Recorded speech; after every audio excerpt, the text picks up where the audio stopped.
പൊതുവിദ്യാഭ്യാസ വകുപ്പിനു വേണ്ടി കൈറ്റ് വിക്ടേഴ്സ് അവതരിപ്പിക്കുന്ന ഫസ്റ്റ് ബെൽ ഓഡിയോ ക്ലാസ്സിലേക്ക് സ്വാഗതം. പ്ലസ് ടു ക്ലാസ്സിലെ ഫസ്റ്റ് ബെൽ പരിപാടിയുടെ തുടർച്ചയായി പരീക്ഷയ്ക്കായുള്ള ഫോക്കസ് ഏരിയ കേന്ദ്രീകരിച്ചാണ് ഇത് തയ്യാറാക്കിയിരിക്കുന്നത്. ക്ലാസ് കേൾക്കുമ്പോൾ പാഠപുസ്തകം കൂടി മുന്നിലുണ്ടാകുന്നത് ഗുണകരമായിരിക്കും. Dear students, a warm welcome to one and all to the episode of Plus 2 English Revision Classes. Here I am Dr. Sajina Shukur, Higher Secondary School Teacher in English at Government Higher Secondary for Girls, Madai, Kannur. My dear children, അപ്പോൾ ആദ്യമായി നമുക്ക് ഒരു discourse പഠിക്കാം. നിങ്ങളുടെ പരീക്ഷാ പേപ്പറിൽ ഒരുപാട് discourse oriented ആയിട്ടാണ് പല ചോദ്യങ്ങളും വരുന്നത്. അപ്പോൾ നമുക്ക് ആദ്യമായിട്ട് ഒരു പ്രസംഗം എങ്ങനെ തയ്യാറെടുക്കാം, പ്രസംഗത്തിന്റെ സ്ക്രിപ്റ്റ് എങ്ങനെ എഴുതാമെന്ന് നമുക്ക് നോക്കാം. This is one of the most important discourses. It's an 8 mark question. 8 മാർക്കിനാണ് അത് വരുന്നത്. വളരെ നന്നായിട്ട് എഴുതി കഴിഞ്ഞാൽ നമുക്ക് മാർക്സിൽ ഭൂരിഭാഗവും നമുക്ക് എടുക്കാൻ പറ്റുന്നതാണ്. ഒരിക്കലും സ്കിപ്പ് ചെയ്യാൻ പാടില്ല.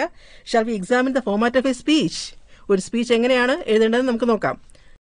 ഒരു സ്പീച്ചിന്റെ ഘടന എങ്ങനെയാണ് നമുക്ക് തുടക്കം തന്നെ നോക്കാം. ഒരു ടൈറ്റിൽ കൊടുത്തിരിക്കണം സ്പീച്ചിനൊരു ഹെഡ്ലൈൻ കൊടുത്തു കഴിഞ്ഞിട്ട് നമ്മളത് എഴുതുമ്പോൾ ആദ്യമായിട്ട് നമുക്കൊരു സല്യൂട്ടേഷൻ വേണം. ആ സല്യൂട്ടേഷൻ എങ്ങനെയാണ് തുടങ്ങേണ്ടത്? ഒരു ക്യാച്ചി ആയിരിക്കണം. നിങ്ങളുടെ ടെക്സ്റ്റ് ബുക്കിൽ നിങ്ങൾ 3 L's ഓഫ് എംപവർമെന്റ് കൊണ്ടാണ് നിങ്ങൾ സ്റ്റാർട്ട് ചെയ്യുന്നത്. നിങ്ങളുടെ കോഴ്സ് ബുക്കിലെ ആദ്യത്തെ ലെസൺ തന്നെ 3 L's ഓഫ് എംപവർമെന്റ് ആണ്. അതിലെ ആദ്യത്തെ ലെസൺ തന്നെ ഒരു സ്പീച്ചാണ്, ഒരു പ്രസംഗമാണ്. It was delivered by Christine Lagarde and she salutes her audience in such an interesting and an engaging way. എങ്ങനെയാണ് അവർ സല്യൂട്ട് ചെയ്യുന്നത് തന്റെ ഓഡിയൻസിനെ? Good afternoon, it's great to be among friends and kindred spirits.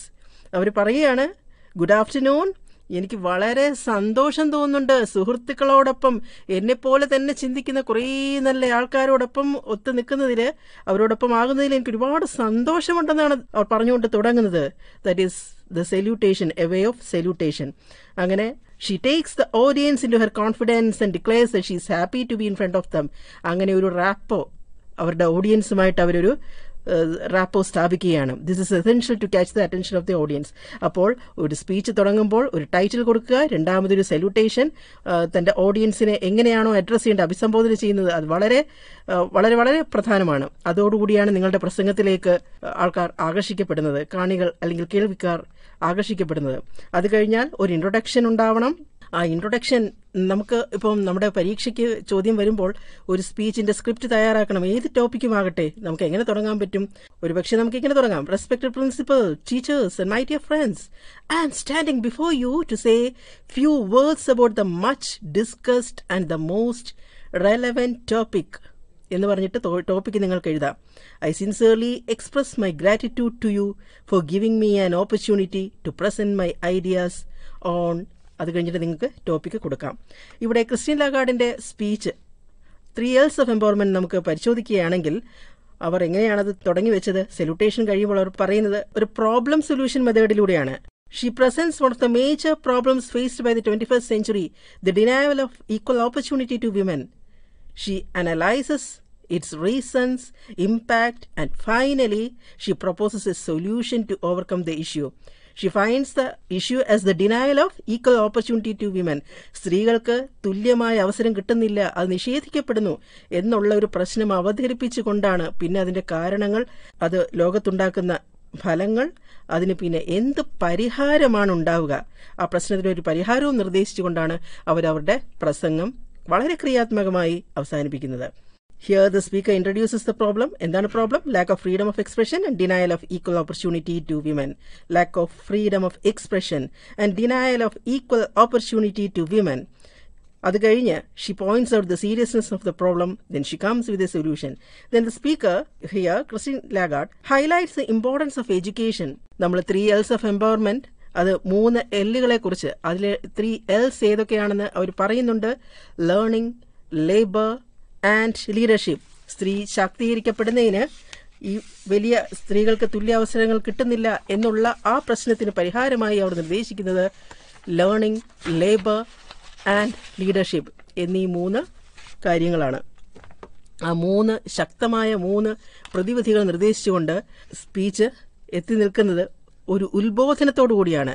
She stops the speech with an inspiring exhortation, ഒരു ഉത്ബോധനത്തോടുകൂടി അവരുടെ പ്രസംഗം അവസാനിപ്പിക്കുന്നു. അവസാനം പറയുന്ന ഇതാണ്: if we dare the difference will deliver. Difference, നമ്മളൊരു വ്യത്യസ്തത വരുത്തുന്നതിനെ നമ്മൾ സാഹസപ്പെടുകയാണെങ്കിൽ, അങ്ങനെ ഒരു സാഹസത്തിന് മുതിരുകയാണെങ്കിൽ തീർച്ചയായും ആ ഒരു വ്യത്യാസം നമ്മുടെ ജീവിതത്തിൽ അതിൻ്റെതായ ശക്തമായ അനുരണനങ്ങൾ സൃഷ്ടിക്കും എന്നാണ്. We have to conclude our speech with a thank you note. നമ്മൾ പരീക്ഷയ്ക്ക് വരുമ്പോൾ പ്രസംഗത്തിന്റെ ഒടുവിൽ നമ്മൾ ആ സ്ക്രിപ്റ്റ് എഴുതി തീർക്കുമ്പോൾ നമ്മളൊരു താങ്ക് യു നോട്ടോടുകൂടി അവസാനിപ്പിക്കണം. അപ്പോൾ നമുക്ക് എങ്ങനെ എഴുതാൻ പറ്റും? നമ്മൾ സല്യൂട്ടേഷൻ കണ്ടു, അതിന്റെ തുടക്കം കണ്ടു, ഇൻട്രൊഡക്ഷൻ കണ്ടു. അത് കഴിഞ്ഞാൽ എങ്ങനെയായിരിക്കണം? Thank you all for listening me with patient attention and cooperation. അങ്ങനെ അവസാനിപ്പിക്കാം ഒരു നന്ദിയോടുകൂടി.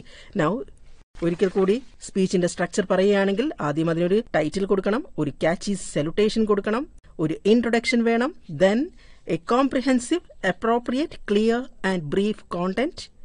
അത് കഴിഞ്ഞാൽ A positive and effective conclusion, then thanking the audience. ഈ 6 കാര്യങ്ങൾ ശ്രദ്ധിക്കണം. ഒരു ടൈറ്റിൽ കൊണ്ട് തുടങ്ങി, ഒരു ക്യാച്ച് സല്യൂട്ടേഷനിലൂടെ കടന്നു വന്നു, ഒരു ഇൻട്രൊഡക്ഷൻ, ഒരു ആമുഖം കൊടുത്തുകൊണ്ട്, പിന്നെ ആ കോണ്ടന്റിനെ, അതിനകത്തുള്ള എന്താണോ ആശയങ്ങളെ വികസിപ്പിച്ചുകൊണ്ട് വളരെ ഇഫക്റ്റീവായിട്ടുള്ള ഒരു കൺക്ലൂഷനിലെത്തി ഒടുവിൽ തന്റെ ഓഡിയൻസിന് നന്ദി പറഞ്ഞുകൊണ്ടാണ് ഒരു പ്രസംഗം അവസാനിപ്പിക്കേണ്ടത്. ഇനി നമുക്ക് 8 മാർക്കിന്റെ ഒരു ചോദ്യം കഴിഞ്ഞു. ഇനി നമുക്ക് 5 മാർക്കിന് 4 തൊട്ട് 6 മാർക്ക് വരെ വരാൻ പറ്റുന്ന മറ്റൊരു ചോദ്യത്തിലേക്ക് കടക്കാം. That is also very important and your question may be filled with such questions. കുറെ അധികം ചോദ്യങ്ങൾ അങ്ങനെ പാരഗ്രാഫ് റൈറ്റിംഗുമായിട്ട് റിലേറ്റ് ചെയ്ത് വരാൻ സാധ്യതയുണ്ട്. ഒരു പാരഗ്രാഫ് എങ്ങനെയാണ് എഴുതേണ്ടതെന്ന് പരിശോധിക്കാം. അങ്ങനെയുള്ള ചോദ്യങ്ങൾ ധാരാളമായി നമ്മുടെ ക്വസ്റ്റ്യൻ പേപ്പറിൽ കാണും. പാരഗ്രാഫ് റൈറ്റിംഗ് 4 തൊട്ട് 6 മാർക്ക് വരെ ആയിരിക്കാം ഇങ്ങനെയുള്ള ചോദ്യങ്ങൾക്ക് കൊടുക്കുന്നത്. So we shall begin with an example. Suppose you are asked, നമുക്ക് സാധാരണ മുമ്പ് ക്വസ്റ്റ്യൻ പേപ്പറിൽ കണ്ടിട്ടുള്ള അതേ ചോദ്യം തന്നെയാണ്, ഇനിയും വന്നുകൂടായികയില്ല. നമുക്കൊന്ന് നോക്കാം. So I shall read for you the question. If you educate a boy, you train a man. If you educate a girl, you train a village. Do you agree to this statement? Express your views in a paragraph. അങ്ങനെ ഒരു ചോദ്യം വരികയാണെങ്കിൽ എങ്ങനെയാണ് നമുക്ക് അതിന് ഉത്തരം കൊടുക്കാൻ പറ്റുക? See, children, this is an opinion seeking question. അഭിപ്രായം ആവശ്യപ്പെടുന്ന ഒരു ചോദ്യമാണിത്. So first we have to state whether we support it or not. Hence, let us start our answer with yes or no. And then we have to give the reasons why we agree or disagree. അങ്ങനെ ഒരു അഭിപ്രായം ആവശ്യപ്പെടുന്ന ഒരു ചോദ്യം ചോദിക്കുകയാണെങ്കിൽ നിങ്ങൾ എങ്ങനെ തുടങ്ങണം? നിങ്ങളുടെ അഭിപ്രായം എന്താണ്? അതെ അല്ലെങ്കിൽ അല്ല, യെസ് അല്ലെങ്കിൽ നോ. അങ്ങനെ തുടങ്ങിക്കൊണ്ട് നിങ്ങൾ അതിന്റെ കാരണങ്ങൾ നിരത്തേണ്ടി വരും. നമുക്ക് അന്നേരം ഒരു പാരഗ്രാഫിന്റെ ഫോമാറ്റ്, ഒരു പാരഗ്രാഫ് എങ്ങനെ എഴുതണം എന്നുള്ളൊരു ഫോമാറ്റ് നമുക്ക് നോക്കാം. സോ ഒരു സിംഗിൾ ആൻസർ ആയിട്ട് ഒരു പാരഗ്രാഫ് വരുമ്പോൾ എങ്ങനെയാണ് എഴുതേണ്ടത്? ആദ്യം തന്നെ നമുക്ക് എല്ലാത്തിനും തുടങ്ങുമ്പോൾ ഒരു ആമുഖം വേണം. അപ്പോൾ ഒരു പാരഗ്രാഫ് ആകുമ്പോൾ 5, 6, 7, 8 സെന്റൻസ് ഒക്കെ ആയിരിക്കും വരുന്നത്. അപ്പോൾ അതിന് നമുക്ക് എന്തായാലും ഒരു സെന്റൻസ് ആ ടോപ്പിക്കിനെ ഇൻട്രൊഡ്യൂസ് ചെയ്യുന്നതിന് വേണ്ടിയിട്ട് ഒരു സെന്റൻസ് വേണം.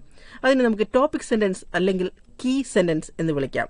അങ്ങനെ ടോപ്പിക് സെന്റൻസോടുകൂടി കീ സെന്റൻസോടുകൂടി നമ്മൾ തുടങ്ങുന്നു. അപ്പോൾ ഈ ഒരു ചോദ്യത്തിന് if you educate a boy, you train a man.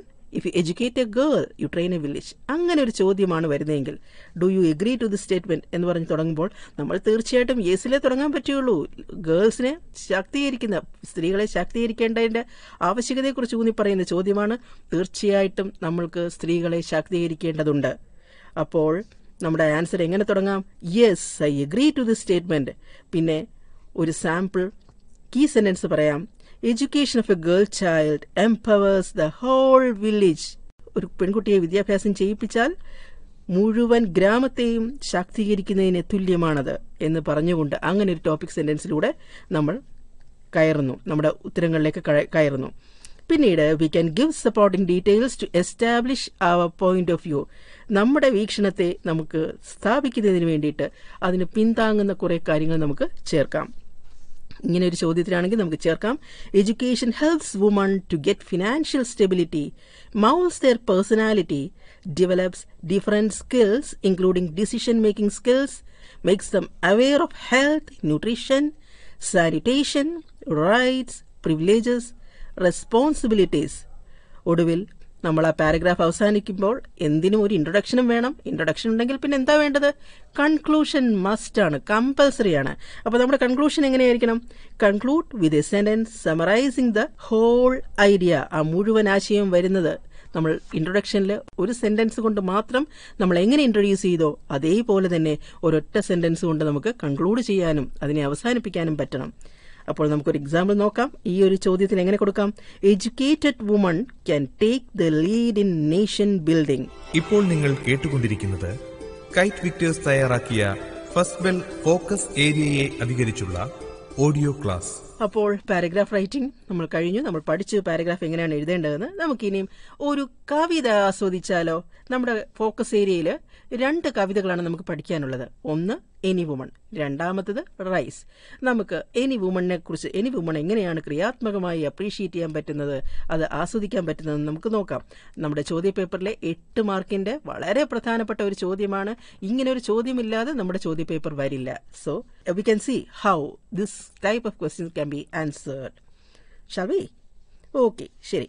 You have to analyze the poem thematically and structurally. അങ്ങനെ ഒരു പോയം നിങ്ങളുടെ ചോദ്യപേപ്പറിൽ വരുന്നത് ഒരിക്കൽ പോലും നിങ്ങൾ കണ്ടിട്ടും കേട്ടിട്ടുമില്ലാത്ത കവിതയായിരിക്കാം ഒരു പക്ഷേ. ആ കവിതയെ നിങ്ങൾ സമീപിക്കുമ്പോൾ ആദ്യം നിങ്ങൾ അതിന്റെ തീം നോക്കണം, പിന്നെ അതിന്റെ സ്ട്രക്ചർ, ഘടന നോക്കണം. You have to analyse the poem thematically and structurally. അപ്പോൾ അതിനുവേണ്ടി ഇപ്പം നമുക്കറിയാൻ വയ്യാത്ത പോയമാണ് വരുന്നത് നിങ്ങളുടെ പരീക്ഷാ പേപ്പറിൽ. അപ്പോൾ നിങ്ങൾ എന്ത് ചെയ്യണം? ചോദ്യപേപ്പറിൽ അങ്ങനെ വരുമ്പോൾ read the poem at least thrice to get the theme of the poem. ആ കവിത നമ്മൾ മുമ്പ് പരിചയപ്പെട്ടിട്ടില്ലാത്തതാണ്. അപ്പോൾ നമുക്ക് 3 പ്രാവശ്യമെങ്കിലും ഒന്ന് വായിച്ചു നോക്കണം. Then analyse the poem structurally. പിന്നെ അതിന്റെ ഘടനാപരമായിട്ട് അതിനെ നോക്കുക. ഇനി സ്ട്രക്ചറൽ അനാലിസിസ് എങ്ങനെയാണെന്ന് നമുക്ക് നോക്കാം. Steps four structural analysis of the poem. Identify the form of the poem. ആദ്യം നമ്മൾ നോക്കേണ്ടത് പോയത്തിന്റെ രൂപമാണ്. Sonet, dramatic monologue, lyric, odd, അങ്ങനെ ഇതിൽ ഏത് തരമാണ് തന്നിരിക്കുന്ന കവിതയെന്ന് നമുക്ക് പരിശോധിക്കണം. അത് കഴിഞ്ഞാൽ the stanza form, diction, imagery, figures of speech, അതെല്ലാം നമുക്ക് പരിശോധിക്കേണ്ടിയിരിക്കുന്നു. Usually the diction will be natural, elegant, sublime or colloquial.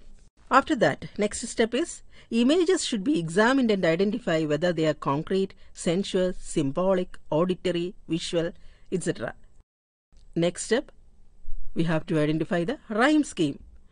അതിന്റെ rhythm എന്താണ്, rhyme scheme എന്താണെന്ന് പരിശോധിക്കണം. And the devices used like alliteration, assonance, ഇതൊക്കെ നോക്കേണ്ടതുണ്ട്. Then identify the tone of the poem. It may be personal, serious, formal, അങ്ങനെ എന്തുമാകാം.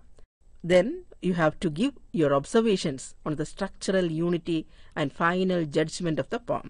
ഇനി നമുക്ക് any woman ഒന്ന് പരിശോധിച്ച് നോക്കാം. ഈ ഒരു രീതിയിൽ എനി വുമൺ എന്ന പോയം എങ്ങനെ ക്രിയാത്മകമായി ആസ്വദിക്കാം എന്ന് നോക്കാം. അതിന് ചെറിയൊരു നട്ട്ഷെല്ലിൽ shall we be introduced to that any woman. We have already learn that any woman, the poem any woman. Now please listen to the structure, the thematic and structural devices of the poem. The poem is in the form of a dramatic monologue and it is highly personal and confessional in its tone. This poem comprises of 6 stanzas of 4 lines and the poet employs the rhyme scheme ABAB and the diction is natural but elegant. The abundant use of poetic devices like metaphor and personification makes the poem more appealing and thought-provoking. The poem opens by introducing the central metaphor of the house. The mother says that I am the pillars of the house, I am the keystone of the arch, I am the fire upon the hearth, I am the light of the good sun, I am the light of the love alive. അങ്ങനെ കുറേ മെറ്റഫറുകളോടുകൂടിയാണ് ആ കവിത മുന്നോട്ട് പോയിക്കൊണ്ടിരിക്കുന്നത്. Any woman എന്ന കവിത എഴുതിയത് ആരാണെന്ന് ഓർമ്മയുണ്ടല്ലോ? Catherine ടിനാൻ. Images of pain and suffering abound in Any Woman. The pillars that bear the weight, the keystone that bears the tension, the fire that burns itself, the knot of the ring that is twisted by force, and the mother bird that sheds its soft feathers underline the selfless suffering that motherhood involves.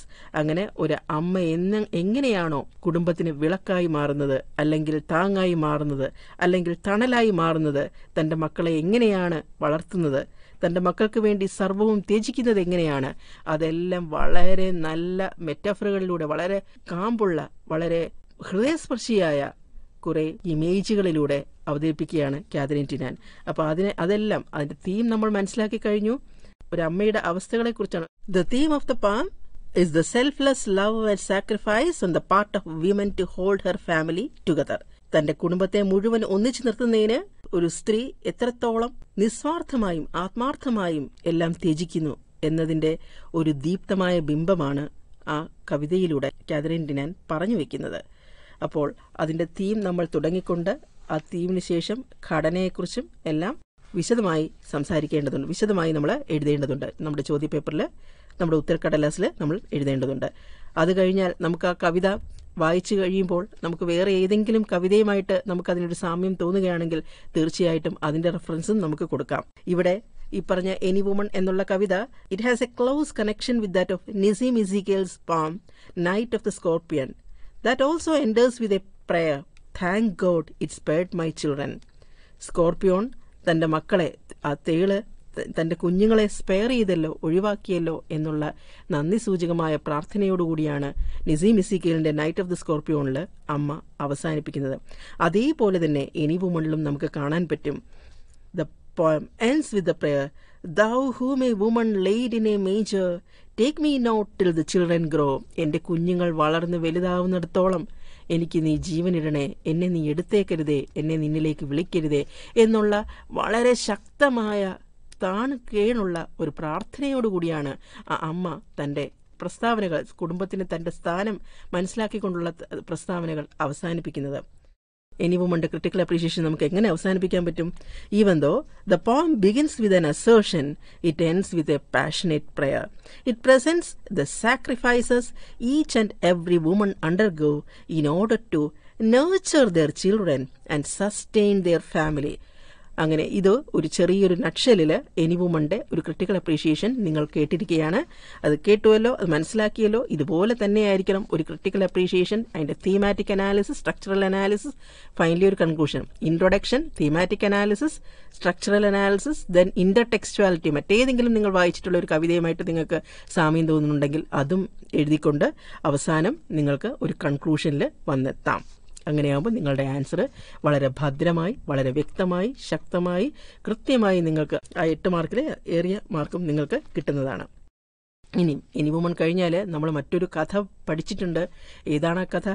Match box. നമുക്കത് നോക്കാം. Match box, Ashapurna ദേവിയുടെ match box എന്ന story നമുക്കൊന്ന് ഓർത്തു നോക്കാം എന്താണ് അതെന്ന്. ആശാപൂർണ ദേവിയുടെ ഈ കഥ ഒരു സമ്പന്ന ഗ്രഹത്തിലെ ഭാര്യയും ഭർത്താവും തമ്മിലുള്ള കലഹത്തെ ചുറ്റിപ്പറ്റിയുള്ളതാണ്. ഭാര്യയായ നോമിത ഭർത്താവായ അജിത്തിന്റെ വസ്ത്രങ്ങൾ കഴുകാൻ അലക്കുകാരന് കൊടുക്കാൻ എടുക്കുമ്പോൾ ഒരു ചുരുട്ടിക്കൂട്ടിയ കത്ത് അയാളുടെ പോക്കറ്റിൽ നിന്നും കണ്ടെടുക്കുന്നു. അത് തനിക്ക് തന്റെ അമ്മ എഴുതിയ കത്താണെന്നും അത് 3 ദിവസം മുമ്പ് എത്തിയതാണെന്നും അവൾ മനസ്സിലാക്കുന്നു. കത്ത് വായിച്ചു നോക്കിയ നോമിത തന്റെ അമ്മയുടെ സ്ഥിരം ധനാഭ്യർത്ഥനയാണ് ആ കത്തിലുള്ളതെന്ന് അറിയുന്നു. അമ്മയുടെ കത്ത് വരുമ്പോൾ തനിക്ക് തരാറില്ലെന്നും തന്റെ ഇടിഞ്ഞു വീഴാറായ വീട് ശരിയാക്കാനുള്ള പണം ആവശ്യപ്പെടാൻ മാത്രമാണ് അവർ കത്ത് എഴുതുന്നതെന്നും അജിത്ത് കളിയാക്കാറുള്ളത് അവൾ ഓർക്കുന്നു. എന്നാൽ അവളുടെ ഗ്രാമത്തിൽ അജിത്തിന് ദാനശീലനെന്നും വിശാല ഹൃദയനെന്നുമുള്ള ഖ്യാതിയാണുള്ളത്. കുളി കഴിഞ്ഞിറങ്ങി വന്ന അജിത്തുമായി നോമിത കലഹിക്കുന്നു. വഴക്കിനിടയിൽ അവൾക്ക് വല്ല പ്രേമലേഖനവും വന്നതാണോ എന്നറിയാനാണ് കത്ത് വായിച്ചതെന്ന് അജിത്ത് പറഞ്ഞത് അവളിൽ ദേഷ്യമുണ്ടാക്കുന്നു. അവളെ ഒരു ചാണകം വാരുന്ന ആളുടെ മകൾ എന്നിടയ്ക്ക് അയാൾ അഭിസംബോധന ചെയ്യുന്നു. ഇതോടെ ഗോപാന്തയായ നോമിത അവൾക്ക് എന്ത് ചെയ്യാൻ കഴിയുമെന്ന് കാണിച്ചു തരാമെന്ന് അറിയിച്ചുകൊണ്ട് തന്റെ വിലയേറിയ പട്ടുസാരിയുടെ മുന്താണി ഒരു തീപ്പെട്ടിക്കൊള്ളി ഉരച്ച് കത്തിക്കുന്നു. അജിത് സമയോചിതമായി ഇടപെട്ട് തീ കെടുത്തുന്നു. പിന്നീട് അടുക്കളയിൽ പോയ നോമിത തന്റെ ഭർത്താവിന്റെ ബന്ധുക്കൾ കത്തിയ മുന്താണിയെക്കുറിച്ച് അന്വേഷിക്കുമ്പോൾ അത് കത്തുന്ന അടുപ്പിൽ നിന്ന് പാത്രമിറക്കുമ്പോൾ കത്തിപ്പിടിച്ചതാണെന്ന് പറഞ്ഞ് രക്ഷപ്പെടുന്നു.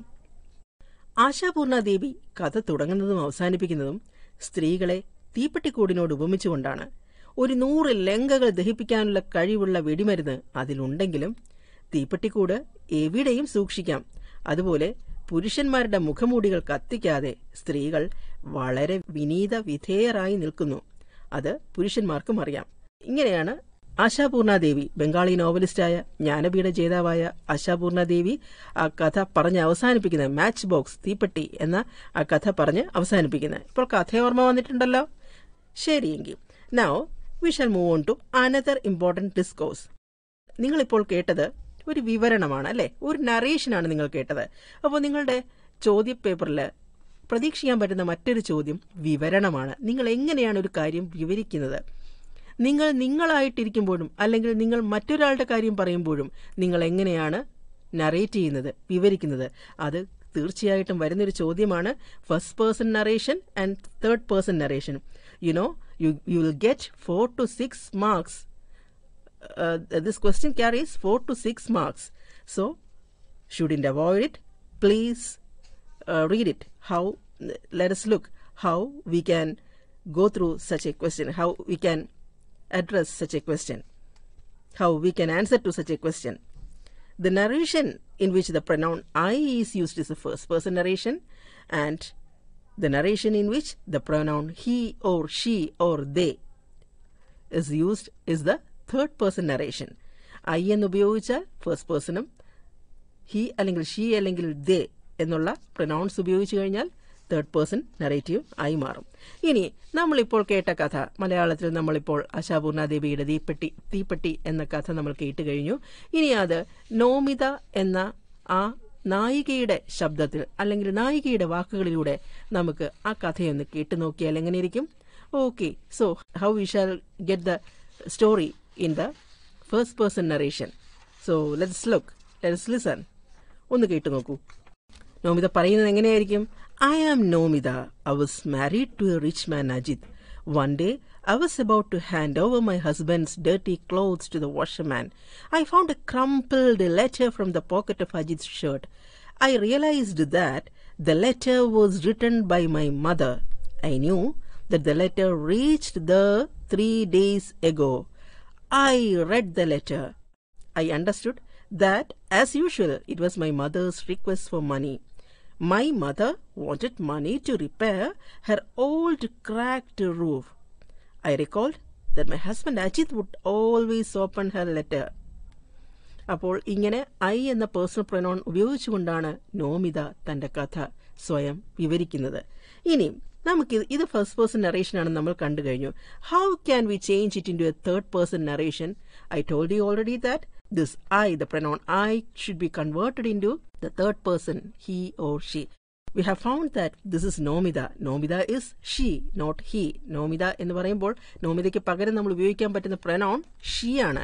അപ്പോൾ നോമിത ഈ കഥ കേൾക്കുന്ന മറ്റൊരാൾ അല്ലെങ്കിൽ അവരുടെ കുടുംബത്തിലെ അസ്വാരസ്യങ്ങൾ പുറത്ത് കാണുന്ന ഒരാൾ എങ്ങനെയായിരിക്കും ആ കഥ വിവരിക്കുന്നത്? തേർഡ് പേഴ്സൺ നറേഷൻ, മറ്റൊരാളുടെ കണ്ണിലൂടെ നോമിത പറഞ്ഞ കഥയെ നമുക്കൊന്ന് തിരുത്തി വായിച്ചു നോക്കാം. Okay. Nomida was married to a rich man, Ajit. One day, she was about to hand over her husband's dirty clothes to the washerman. She found a crumpled letter from the pocket of Ajit's shirt. She realized that the letter was written by her mother. She knew that the letter reached there 3 days ago. She read the letter. She understood that, as usual, it was her mother's request for money. Her mother wanted money to repair her old cracked roof. She recalled that her husband Ajit would always open her letter. അപ്പോൾ ഇവിടെ I എന്ന് പറഞ്ഞെടുത്തെല്ലാം whenever you found I in the first person narration where Nomida narrated the incidents, we have seen that there it is used that he, that she, it is substituted by, that I is substituted by she. ഐക്ക് പകരം നമ്മൾ ചേർത്തിരിക്കുന്നത് she ആണ്. അപ്പോൾ നമ്മൾ narration കണ്ടു കഴിഞ്ഞു. എങ്ങനെയാണ് ഒരു കഥ അല്ലെങ്കിൽ ഒരു സംഭവം വിവരിക്കുന്നത്? ഫസ്റ്റ് പേഴ്സൺ നറേഷനിലൂടെയും തേർഡ് പേഴ്സൺ നറേഷനിലൂടെയും എങ്ങനെയാണ് വിവരിക്കുന്നതെന്ന് കണ്ടു കഴിഞ്ഞു. ഇനി നമുക്ക് വളരെ പ്രധാനപ്പെട്ട 4 തൊട്ട് 8 മാർക്ക് വരെ വരാൻ സാധ്യതയുള്ള മറ്റൊരു ചോദ്യത്തിലേക്ക് കടക്കാം. Article writing. ആർട്ടിക്കിൾ റൈറ്റിംഗ് എന്ന് പറയുമ്പോൾ അതിനോടൊപ്പം ചേർത്ത് വായിക്കാൻ പറ്റുന്ന 2 other discourses are there. One is essay and the other one is write-up. So there are 3 discourses more or less similar: article, essay, write-up. And all these questions may carry 4 to 8 marks. 4 മുതൽ 8 mark വരെ ഈ 3 തരം ഡിസ്കോഴ്സിനും കിട്ടിയേക്കാം. ഇത് വളരെ പ്രധാനപ്പെട്ട ചോദ്യമാണ്. നിങ്ങളുടെ focus ഏരിയയിൽ, നമ്മുടെ ഫോക്കസ് ഏരിയയിൽ 7 ലെസൺസും 7 പാഠങ്ങളും ഓരോ ബേണിംഗ് ഇഷ്യൂസ് കൊണ്ടുവരുന്നുണ്ട്. ഓരോരോ പ്രശ്നങ്ങളാണ് കൊണ്ടുവരുന്നത്, ഓരോരോ ഇഷ്യൂസാണ്. നമ്മൾ ആ ഇഷ്യൂ ബേസ്ഡ് ആയിട്ടാണ് നമ്മുടെ ലെസൺസ് എല്ലാം പോകുന്നത്. അതിലേത് ഇഷ്യൂവിനെ കുറിച്ച് വേണമെങ്കിലും നമ്മളോട് ഒരു ആർട്ടിക്കിൾ അല്ലെങ്കിൽ എസ്സേ അല്ലെങ്കിൽ റൈറ്റപ്പ് ഇതിലേത് വേണമെങ്കിലും എഴുതാൻ ആവശ്യപ്പെടാം. ഇപ്പോൾ നിങ്ങൾ കേട്ടുകൊണ്ടിരിക്കുന്നത് കൈറ്റ് വിക്ടേഴ്സ് തയ്യാറാക്കിയ ഫസ്റ്റ് ബെൽ ഫോക്കസ് ഏരിയയെ അധികരിച്ചുള്ള ഓഡിയോ ക്ലാസ്. ഒരു ആർട്ടിക്കിളിന്റെ ഫോർമാറ്റ് എങ്ങനെയാണെന്ന് നമുക്ക് പരിശോധിക്കാം. First we should begin with a title. ഒരു ആർട്ടിക്കിളാണ്, അതിന് നല്ലൊരു ടൈറ്റിൽ കൊടുത്തിരിക്കണം. Give the title which shows the theme of the article. ആ ആർട്ടിക്കിളിന്റെ തീം എന്താണോ അത് വ്യക്തമാകുന്ന രീതിയിലുള്ള ഒരു ടൈറ്റിൽ കൊടുക്കുക. The topic given in the question paper is a pointed to that title. നിങ്ങളുടെ ക്വസ്റ്റ്യൻ പേപ്പറിൽ, നിങ്ങളുടെ ആ ക്വസ്റ്റ്യൻ നിങ്ങൾക്ക് തന്നിരിക്കുന്ന ആ ക്വസ്റ്റ്യനിൽ ഒരു ടോപ്പിക് കാണും. ആ ടോപ്പിക്ക് തന്നെ നിങ്ങളുടെ ടൈറ്റിലേക്ക് ഉള്ളൊരു ചൂണ്ടുപലകയായിട്ട് മാറണം. ഫോർ എക്സാമ്പിൾ, ഞാനൊരു ക്വസ്റ്റ്യൻ വായിക്കാം. Please listen. Write an article on the plight of Indian housewife as revealed through the character of Nomita in the short story Matchbox. മാച്ച്ബോക്സ് എന്ന ഷോർട്ട് സ്റ്റോറിയിലെ നോമിതയുടെ ക്യാരക്ടറിലൂടെ വെളിവാക്കപ്പെടുന്ന ഇന്ത്യൻ സ്ത്രീയുടെ, ഇന്ത്യൻ വീടുകളിലെ ഭാര്യമാരുടെ അവസ്ഥയെക്കുറിച്ച് ഒരു ആർട്ടിക്കിൾ എഴുതാനാണ് ആ ചോദ്യം ആവശ്യപ്പെടുന്നത്. അതിന് ഒരു ടൈറ്റിൽ കൊടുക്കുന്നത് എങ്ങനെയായിരിക്കും? അപ്പോൾ ഇവിടെ പ്ലൈറ്റ് ഓഫ് ഇന്ത്യൻ ഹൗസ് വൈഫാണ്. നമുക്ക് ഇന്ത്യൻ വുമൺ വീപ്സ് അല്ലെങ്കിൽ ഇന്ത്യൻ വിമൻ വീപ്പ്, ഇന്ത്യൻ സ്ത്രീകൾ കരയുന്നു എന്നുള്ള ഒരു ടൈറ്റിൽ കൊടുത്താൽ വളരെ ആപ്റ്റ് അല്ലേ, വളരെ കൃത്യമല്ലേ? So we shall resort to such titles from the topic itself. With the question paper, your question paper contains that topic and you can use that very question to write your title. And then after the title we shall go on to do the byline. Title കഴിഞ്ഞാൽ ഉടനെ വരുന്നത് byline ആണ്. Byline എന്ന് പറഞ്ഞാൽ നിങ്ങളുടെ ആർട്ടിക്കിളിന്റെ author ആരാണ്, അതായത് ആ ഓതറിന്റെ പേര് എഴുതുന്നതിനാണ്. ആ ഓതറിന്റെ പേരിനാണ് ബൈലൈൻ എന്ന് പറയുന്നത്. ടൈറ്റിലിന് താഴെയായിട്ട് നിങ്ങൾ ബൈലൈൻ എഴുതുക. നിങ്ങളൊരു ഇമാജിനറി പേര്, നിങ്ങളൊരു സാങ്കല്പിക പേരാണ് എഴുതേണ്ടത്. സ്വന്തം പേര് എഴുതി വെക്കരുത്. പരീക്ഷയ്ക്ക് വരുമ്പോൾ, അതായത് പരീക്ഷയ്ക്ക് നിങ്ങളുടെ ഐഡന്റിറ്റി വെളിവാക്കാൻ പാടില്ല, നിങ്ങൾ ആരാണെന്നുള്ളത് വെളിവാക്കാൻ പാടില്ല. അതുകൊണ്ട് അവിടെ ഒരു ഇമാജിനറി നെയിം നിങ്ങൾ എഴുതിയിരിക്കണം. അത് കഴിഞ്ഞാൽ what should be the introduction. പിന്നെ ഒരു ആമുഖമാണ്. നമ്മളെല്ലാ കാര്യങ്ങളും, ഇതുവരെ പഠിച്ച എല്ലാ കാര്യങ്ങളും നമ്മൾ പറഞ്ഞിട്ടുണ്ട്. Everything, even a paragraph question also should start with introduction. If it is a paragraph, even one sentence will do the effect of the introduction. Then after that, introduction കഴിയുമ്പോൾ ഡെവലപ്മെന്റ് ഓഫ് ടോപ്പിക്. ആ topic develop ചെയ്യുന്നതിന് V can use ആർട്ടിക്കിളാണ് നമ്മൾ എഴുതുന്നത്. അപ്പോൾ article എന്ന് പറയുമ്പോൾ പ്രൗഢഗംഭീരമായ ലേഖനമാണ്. അപ്പോൾ അതിന് നമ്മൾ എന്തൊക്കെ കൊണ്ട് നമ്മൾ അതിനെ അലങ്കരിക്കാം? We can resort to, we can rely upon, or we can use facts, quotations, figures. നമുക്ക് സ്ഥിതിവിവര കണക്കുകളും വസ്തുതകളും ഉദ്ധരണികളും എല്ലാം ഉപയോഗിക്കാം. Discuss the merits and demerits, advantages and disadvantages. ഇതെല്ലാം നമ്മളൊരു ഓർഡറിൽ നമുക്കതിനകത്ത് എഴുതി വെക്കാം. അപ്പോൾ നമ്മൾ ടോപ്പിക് ഡെവലപ്പ് ചെയ്ത് കഴിഞ്ഞു. അത് കഴിഞ്ഞാൽ പിന്നെ നമ്മൾ എന്തിലേക്ക് പോകണം? Sum up. അതെല്ലാം ഒരുമിപ്പിച്ച്, അതെല്ലാം കൂടെ ചുരുക്കി ഒരു സമ്മപ്പ് കൊടുക്കണം. We have to summarise our ideas with our comments, suggestions, recommendations etcetera. നമ്മുടെ സ്വന്തം നിരൂപണങ്ങളും നമ്മുടെ സ്വന്തം നിർദ്ദേശങ്ങളും നമ്മുടെ സ്വന്തം റെക്കമെൻഡേഷൻസ്, നമ്മൾ എന്തൊക്കെയാണോ ശുപാർശ ചെയ്യുന്നത് അതെല്ലാം അവസാനം സമ്മപ്പ് ചെയ്ത് ഒരു പാരഗ്രാഫിൽ നമുക്ക് എഴുതാം. അതും കഴിഞ്ഞിട്ടാണ് കൺക്ലൂഷൻ. ഒരു conclusion, if there is an introduction there should be a conclusion. And even a paragraph question also, even your paragraph answer, even if the answer is a paragraph that should contain an introduction. അപ്പോൾ conclude your article with, എങ്ങനെയാണ് നിങ്ങളുടെ article നിങ്ങൾ conclude ചെയ്യേണ്ടത്? With hope, warning, appeal, call for action. പ്രതീക്ഷയോടുകൂടി, ഒരു താക്കീതോടുകൂടി അല്ലെങ്കിൽ ഒരു ഉദ്ബോധനത്തോടുകൂടി നിങ്ങൾക്ക് നിങ്ങളുടെ ആർട്ടിക്കിൾ അവസാനിപ്പിക്കാം.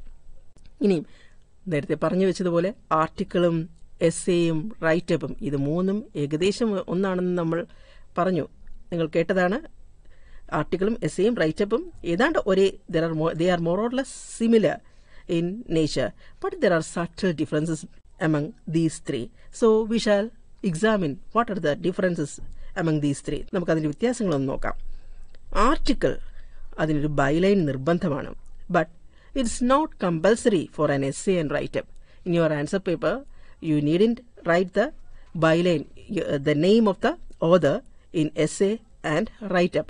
Write-upനും essayക്കും ബൈലൈൻ നിർബന്ധമില്ല. ഇനി ആർട്ടിക്കിൾ എന്ന് പറയുമ്പം ഞാൻ പറഞ്ഞു കുറച്ചും കൂടെ ഗംഭീരമാണ്, പ്രൗഢഗംഭീരമാണ്. It's more academic. എസ്സേയും മോർ അക്കാഡമിക് ആണ്. പക്ഷെ റൈറ്റപ്പ് കൂടുതലും പേഴ്സണലാണ്, വ്യക്തിനിഷ്ഠമായിരിക്കും. അത് ആർട്ടിക്കിളിനകത്ത് ഒരുപാട് വസ്തുതകളും വിവരണങ്ങളും ഉദ്ധരണികളും കാണും, എസ്സേയിലും കാണും. പക്ഷേ റൈറ്റപ്പിൽ അതിൻ്റെ നിങ്ങളുടെ സ്വന്തമാണ് റൈറ്റപ്പ്, പേഴ്സണൽ ഒബ്സർവേഷൻസ് ആണ്, നിങ്ങളുടെ വ്യക്തിപരമായ നിരീക്ഷണങ്ങൾ അതിൽ ഉൾക്കൊള്ളിക്കാം. അപ്പോൾ അങ്ങനെ വ്യക്തിപരമായ നിരീക്ഷണങ്ങൾ ഉൾക്കൊള്ളിക്കുമ്പോൾ എന്തെല്ലാം പദങ്ങൾ നിങ്ങൾക്ക് ഉപയോഗിക്കാൻ പറ്റും, ഒരു പേഴ്സണൽ ഒബ്സർവേഷൻ നിങ്ങൾക്ക് എങ്ങനെ തുടങ്ങാൻ പറ്റും? In my personal view, I think, I feel, അങ്ങനെയുള്ള എക്സ്പ്രഷൻസോടുകൂടി നിങ്ങൾക്ക് നിങ്ങളുടെ റൈറ്റപ്പ് ഇടയ്ക്കിടയ്ക്ക് റൈറ്റപ്പിൽ ഉപയോഗിക്കാൻ പറ്റുന്നതാണ്. ആർട്ടിക്കിൾ, എസ്സേ എന്നിവ കുറച്ച് നീളം കൂടിയതാണ്, പക്ഷേ റൈറ്റപ്പ് ഷോർട്ടർ ലെങ്ത് ആണ്. നിങ്ങൾക്ക് എത്ര മാർക്കിനാണോ ചോദിച്ചിരിക്കുന്നത് അതനുസരിച്ച് അത് ലെങ്ത് കുറച്ച് എഴുതാം. Article and essay they are more academic, കൂടുതൽ അക്കാദമികമായ നിലവാരം പുലർത്തുന്നതായതുകൊണ്ട് definitely these two should contain high seriousness, വളരെ ഗൗരവതരമായിരിക്കണം. But in a write-up you can be as free as it is possible and it can be of lighter style. അത് വളരെ ലഘുവായ സ്റ്റൈലിൽ നിങ്ങൾക്ക് റൈറ്റപ്പ് എഴുതാൻ പറ്റുന്നതാണ്. ഇനിയും അടുത്ത ഒരു ചോദ്യം നമുക്ക് നോക്കാം. എങ്ങനെയാണത്? അതായത് ഒരു സ്റ്റേറ്റ്മെന്റ് നിങ്ങൾക്ക് തരുന്നു, ആ സ്റ്റേറ്റ്മെന്റിന് നിങ്ങളോട് അതിന് അനുകൂലമായും പ്രതികൂലമായും ആർഗ്യുമെന്റ്സ് എഴുതാൻ ആവശ്യപ്പെടുന്നു. വളരെ പ്രധാനപ്പെട്ട ഒരു ചോദ്യമാണ്, തീർച്ചയായിട്ടും വരാൻ സാധ്യതയുള്ള ചോദ്യമാണ്. അത് വന്നു കഴിഞ്ഞാൽ വളരെ എളുപ്പവുമാണ് നിങ്ങൾക്ക് എഴുതാൻ, കാരണം കുറഞ്ഞ സമയം കൊണ്ട് കൂടുതൽ മാർക്ക് കിട്ടുന്ന ഒരു ചോദ്യമാണിത്. 2 തൊട്ട് 4 മാർക്ക് വരെ എത്രയാണോ ആർഗ്യുമെന്റ്സ് എഴുതാൻ ആവശ്യപ്പെട്ടിരിക്കുന്നത് അത്രയും ആർഗ്യുമെന്റ്സ് എഴുതുക, അത്രയും മാത്രം എഴുതുക. ഒന്നിന് താഴെ ഒന്നായിട്ട് 4 ആർഗ്യുമെന്റ്സ് ആണ് എഴുതാൻ പറയുന്നതെങ്കിൽ ഒന്നിന് താഴെ ഒന്നായിട്ട് 4 ആർഗ്യുമെന്റ്സ് എഴുതുക. ഞാനൊരു ചോദ്യം വായിക്കാം. Please listen. In the short story Matchbox, you have seen the quarrel between Nomita and Ajit. The reason was her financial dependence on her husband. After enjoying the story, your class conducts a debate on the topic, a family functions smooth when women become economically independent. Write 2 points each for and against this statement. ഇങ്ങനൊരു ചോദ്യം വന്നാൽ നമ്മൾ എങ്ങനെയാണ് അതിന് ഉത്തരം എഴുതുക? ഒന്നിന് താഴെ ഒന്നായിട്ട്. അപ്പോൾ ഇവിടെ ചോദിച്ചിരിക്കുന്ന അനുകൂലമായിട്ടും പ്രതികൂലമായിട്ടും എഴുതണം എന്നാണ്. അപ്പോൾ അനുകൂലമായി 2 പോയിന്റ് എഴുതണം, പ്രതികൂലമായി 2 പോയിന്റ് എഴുതണം. ആ അങ്ങനെ 4 പോയിന്റ് ടോട്ടൽ എഴുതി കഴിയുമ്പോൾ you will be awarded with 4 marks if it is error free. തെറ്റില്ലാതെ നിങ്ങൾ എഴുതി കഴിഞ്ഞാൽ നിങ്ങൾക്ക് തീർച്ചയായിട്ടും 4 മാർക്കും കിട്ടും, വളരെ എളുപ്പത്തിൽ കിട്ടും. അപ്പോൾ നമുക്ക് ഉത്തരം ഒന്ന് പരിശോധിക്കാം. Women can contribute to the family budget. Women can spend on the health and education of the children. ഇനിയും പ്രതികൂലമായിട്ട് എന്തെഴുതാം? Financial freedom makes women proud and arrogant. Women may spend money on luxurious items and this can cause conflict in the family.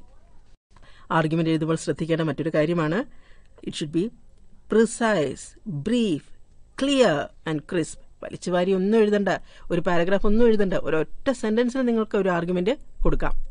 ആ 4 sentence എഴുതി കഴിയുമ്പോൾ 4 മാർക്കും നിങ്ങൾക്ക് കിട്ടുകയാണ്. ഇനി അടുത്തത് നമുക്കൊരു പാനൽ ഡിസ്കഷനിലേക്ക് കടന്നാലോ? ചാനൽ ചർച്ചകൾ നമ്മൾ ധാരാളം TV-യിൽ നമ്മൾ കാണാറുണ്ട്, പല ചാനലുകളിലായിട്ട് പല ചർച്ചകളും കാണാറുണ്ട്. ഈ ചാനൽ ചർച്ച പോലെ തന്നെയാണ് അതിനകത്ത് കാണുന്ന പലതും പാനൽ ചർച്ചകളാണ്. അപ്പോൾ നമുക്ക് പാനൽ ഡിസ്കഷൻ എന്താണെന്ന് നോക്കാം. ഒരു കൂട്ടം വിദഗ്ധരും ഒരു കൂട്ടം കാണികളും ചേർന്ന് ഒരു വിഷയത്തെക്കുറിച്ച്, വളരെ ഗൗരവതരമായ ഒരു വിഷയത്തെക്കുറിച്ച് സംസാരിക്കുന്നതാണ് the discuss on an important matter. That is panel discussion. An expert and a group of audience. A group of experts and audience together discuss on a topic. And that is panel discussion. നമുക്ക് ഒരു topic നോക്കിയാലോ? Significance of human horagallus in modern world. നമ്മൾ പഠിച്ചതാണ് ഹൊറഗല്ലു, സുധാമൂർത്തിയുടെ പ്രസിദ്ധയായ social activist സുധാമൂർത്തിയുടെ ഹൊറഗല്ലു എന്ന anecdote, ഒരു സംഭവ കഥ നമ്മൾ പഠിച്ചതാണ്. അപ്പോൾ അതിനെ ബേസ് ചെയ്ത് significance of human horagallus in modern world എന്നൊരു ചോദ്യം വന്നു കഴിഞ്ഞാൽ അതിനെ ബേസ് ചെയ്തൊരു പാനലിസ്റ്റ് എന്നുള്ള നിലയിൽ നിങ്ങൾ സംസാരിക്കാൻ പറഞ്ഞു കഴിഞ്ഞാൽ എങ്ങനെയായിരിക്കും തുടങ്ങുക? A warm good morning to the entire team. Thank you sir to give me an opportunity to talk on this relevant topic. First of all, let me define what a horagallu is. Literally, it means a stone that can bear weight. And you might have seen such stone benches under banyan trees so the travelers can unburden their loads, sit, chat, rest and continue their journey. Well, in her anecdote, Sudhamurthy says about 2 human Horagallus she has seen in her life. One is her grandfather, a retired schoolmaster who used to listen to the villagers. This practice eased their burden and refreshed them. Another one is Ratna, one of her colleagues who also found time to listen to others' problems. She would listen with patience, affection and sympathy. Thus she helped to release their pain and to get relaxed. The incidents narrated by Sudhamurthy show us that such human Horagallus are essential in our journey. In life we carry heavy burdens of stress and strain. These little acts of kindness help us regain our strength and restart our life, which is also a journey. Thank you all. As any other discourse, this too has a pattern, right? ഇത് മറ്റേതൊരു ഡിസ്കോഴ്സിനെ പോലെ ഒരു pattern ഉണ്ടെന്ന് മനസ്സിലായോ? A panel discussion should start with a greeting. അത് കഴിഞ്ഞൊരു note of thanks ഉണ്ട്. അതായത് I thank sir for giving me an opportunity to talk as the first panelist here. അതൊരു നോട്ട് ഓഫ് താങ്ക്സ് ആണ്. അത് കഴിഞ്ഞാൽ ഇൻട്രൊഡക്ഷൻ, എന്താണ് ഹൊറഗല്ലു എന്ന് ഇവിടെ ഡിഫൈൻ ചെയ്യുന്നതാണ് ഇൻട്രൊഡക്ഷനായിട്ട് വരുന്നത്. അത് കഴിഞ്ഞാൽ കോണ്ടന്റ് ഡെവലപ്പ് ചെയ്യുക. Sudhamurthy says about 2 human Horagallus she has seen in her life എന്ന് പറഞ്ഞു വരുന്നിടത്ത് കോണ്ടന്റ് ഡെവലപ്പ് ചെയ്ത് കഴിഞ്ഞു. അവസാനം ഒരു കൺക്ലൂഷനിലൂടെ ആണ് പാനലിസ്റ്റ് അവിടെ അവസാനിപ്പിക്കുന്നത്. These little acts of kindness help us regain our strength എന്നൊക്കെ പറഞ്ഞു വരുന്നിടത്ത് ഒരു കൺക്ലൂഷൻ നമുക്ക് കാണാം. ഇനി സുധാമൂർത്തി ഒരുപാട് 60-ലേറെ കഥകളും ടെക്നിക്കൽ ബുക്സും നോൺ ഫിക്ഷനും ഒക്കെ എഴുതിയ ആളാണ്. അപ്പോൾ സുധാമൂർത്തിയുടെ കുറേ പുസ്തകങ്ങൾ നമ്മുടെ മുമ്പിൽ വന്നുപെട്ടാൽ നമ്മളൊരു ലൈബ്രറിയിലേക്ക് കിടക്കുന്നു, അല്ലെങ്കിൽ ഒരു പുസ്തകക്കടയിലേക്ക് കിടക്കുന്നു, സുധാമൂർത്തിയുടെ കളക്ഷൻ എല്ലാം ഉണ്ട് അവിടെ. നമ്മൾ എങ്ങനെയാണ് how can we pick and choose, how can we choose one of our taste from this collection of Sudha Murthy? എങ്ങനെയാണ് നമ്മൾ ചൂസ് ചെയ്യുന്നത്? നമ്മൾ എല്ലാം ഒന്നും വായിച്ച് നോക്കിയെടുക്കാൻ പറ്റില്ല, നമുക്ക് സമയം കിട്ടില്ല. നമുക്ക് അവിടെ നിന്ന് ആദ്യത്തെ ലൈനുകളെല്ലാം, ആദ്യത്തെ പേജുകളൊന്നും വായിച്ചു കൊടുക്കാൻ നമുക്ക് സമയം കിട്ടില്ല നമ്മളൊരു പുസ്തക ഷോപ്പിൽ പോയാൽ. അപ്പോൾ നമ്മൾ എന്ത് ചെയ്യും? നമ്മൾ ആ പുസ്തകം എടുക്കുന്നു, അതിൻ്റെ പുറം ചട്ട നോക്കുന്നു, ഏറ്റവും അവസാനത്തെ ബാക്ക് കവർ നോക്കുന്നു. ആ ബാക്ക് കവർ നോക്കിയതിന് ശേഷം നമുക്ക് തൃപ്തികരമാണെന്ന് തോന്നിയാൽ immediately we give money, we buy the book. അല്ലേ, നമുക്ക് ആ ഷോപ്പിൽ നമുക്കിത് വന്ന് കൂടിയേ പറ്റൂ എന്ന് തോന്നുന്നു, നമ്മൾ പൈസ കൊടുക്കുന്നു, നമുക്ക് വാങ്ങുന്നു, വിലയ്ക്ക് വാങ്ങുന്നു. അതിനെന്താ പറയുന്നത്? ആ ബാക്ക് കവറിന്, ആ ബാക്ക് കവറിലുള്ള ഡിസ്ക്രിപ്ഷനൊക്കെ കൊടുക്കുന്നതിന് എന്താ പറയുന്നത്? ബ്ലർബ്, BLURB, ഒരു ബ്ലർബാണ്. ബ്ലർബ് എന്നാണ് പറയുന്നത്. മലയാളത്തിൽ അതിന് പുറം താൾ കുറിപ്പ് എന്ന് പറയും. അപ്പം നമുക്ക് ഒരു ബ്ലർബ് എങ്ങനെ തുടങ്ങാം? It opens with a catchy statement and we have to make it more appealing to urge the reader to buy and read it. അത് വാങ്ങിക്കാനുള്ള പ്രേരണ ഉണ്ടാക്കുന്ന രീതിയിലുള്ള ഒരു ഓപ്പണിംഗ് സെന്റൻസ് അതിനകത്ത് ഉണ്ടായിരിക്കണം. Then we have to include the positive remarks or quotes by other famous writers and media about the book. മറ്റുള്ളവർ എന്ത് പറഞ്ഞു ആ പുസ്തകത്തെക്കുറിച്ച്? ടൈംസ് ഓഫ് ഇന്ത്യ എന്ത് പറഞ്ഞു? ഫ്രണ്ട് ലൈൻ എന്ത് പറഞ്ഞു? അങ്ങനെയുള്ള വിശിഷ്ടരായ മറ്റു പല വ്യക്തികളും എന്ത് പറഞ്ഞു ആ പുസ്തകത്തെക്കുറിച്ച്? എനിക്ക് കൊള്ളാമല്ലോ, ഒന്ന് വാങ്ങിക്കാമല്ലോ എന്ന് നമുക്ക് തോന്നണം. A brief profile and photograph of the writer. ആ റൈറ്ററിൻ്റെ ഒരു ചെറിയൊരു പ്രൊഫൈൽ കാണും, ഫോട്ടോഗ്രാഫ് കാണും. And information about other works of the writer. ആ റൈറ്ററിൻ്റെ മറ്റു പുസ്തകങ്ങളെക്കുറിച്ചുള്ള ഇൻഫർമേഷൻ നമുക്കതിൽ കാണാം. And a short and dramatic summary of the book without the suspense spoiler. ഒരു സസ്പെൻസും അവസാനിപ്പിക്കാൻ, നമ്മുടെ സസ്പെൻസ് പിടിച്ചു നിർത്തുന്ന രീതിയിൽ ആ പ്രമേയത്തെ, ആ തീമിനെ ചെറുതായിട്ടൊന്ന് അവതരിപ്പിച്ചിരിക്കും. And the name of the publishers, names of cover design and cover photograph, all these shall be included in the blurb. അപ്പോൾ ഇങ്ങനെയൊക്കെയാണ് ഒരു ബ്ലർബ് എഴുതേണ്ടത്. നിങ്ങൾക്ക് ബ്ലർബ് 4 തൊട്ട് 6 മാർക്കിന് വരെ വരാൻ പറ്റുന്ന ഒരു ചോദ്യമാണ്. ബ്ലർബ് 4 തൊട്ട് 6 മാർക്ക് വരെ വരാൻ പറ്റുന്ന ഒരു ചോദ്യമാണ്. ഇപ്പോൾ നിങ്ങൾ കേട്ടുകൊണ്ടിരിക്കുന്നത് കൈറ്റ് വിക്ടേഴ്സ് തയ്യാറാക്കിയ ഫസ്റ്റ് ബെൽ ഫോക്കസ് ഏരിയയെ അധികരിച്ചുള്ള ഓഡിയോ ക്ലാസ്. ഇനി അടുത്തത് നമുക്ക് ഒരു പ്രൊഫൈൽ എങ്ങനെയാണ് എഴുതേണ്ടതെന്ന് നോക്കാം. Profile, a short biographical sketch. ഉദാഹരണത്തിന് നമ്മൾ അശ്വമേധം പരിപാടി നമ്മൾ കണ്ടിട്ടുണ്ട്, GS പ്രദീപ് സാറിന്റെ അശ്വമേധം പരിപാടി. അപ്പം നമ്മൾ അതിനകത്ത് എങ്ങനെയാണ് അദ്ദേഹം ചോദിക്കുന്ന ചോദ്യങ്ങൾ എങ്ങനെയായിരിക്കും? അദ്ദേഹം നമ്മളൊരു ആളെ വിചാരിക്കുന്നു, അദ്ദേഹം കുറേ ചോദ്യങ്ങൾ ചോദിക്കുന്നു, അതിൻ്റെ എല്ലാം ഉത്തരമായിട്ട് അവസാനം അദ്ദേഹം അതാരാണെന്ന് കണ്ടുപിടിക്കുന്നു. Is he alive? Is he an Indian? Is he A sports star? Was he born in such and such place? അങ്ങനെയൊക്കെ പറഞ്ഞിട്ടാണ് അദ്ദേഹം തുടങ്ങുന്നത്. അപ്പം അങ്ങനെ ഓരോരോ കാര്യങ്ങൾ പറയുമ്പോൾ അതെല്ലാം കൂടെ ചേർത്ത് വെക്കുമ്പോൾ നമുക്ക് എന്തായിട്ടത് കാണാം? ഒരു വ്യക്തിയുടെ വളരെ പ്രധാനപ്പെട്ട ഒരു വ്യക്തിയുടെ ജീവിതത്തിലെ ഏറ്റവും പ്രധാനപ്പെട്ട സംഭവങ്ങൾ ആയിരിക്കും അദ്ദേഹം ഈസ് ഹി എന്നുള്ള രീതി, അല്ലെങ്കിൽ ഈസ് ഷി ആണോ എന്നുള്ള ചോദ്യങ്ങളിലൂടെ അദ്ദേഹം കൊണ്ടുവരുന്നത്.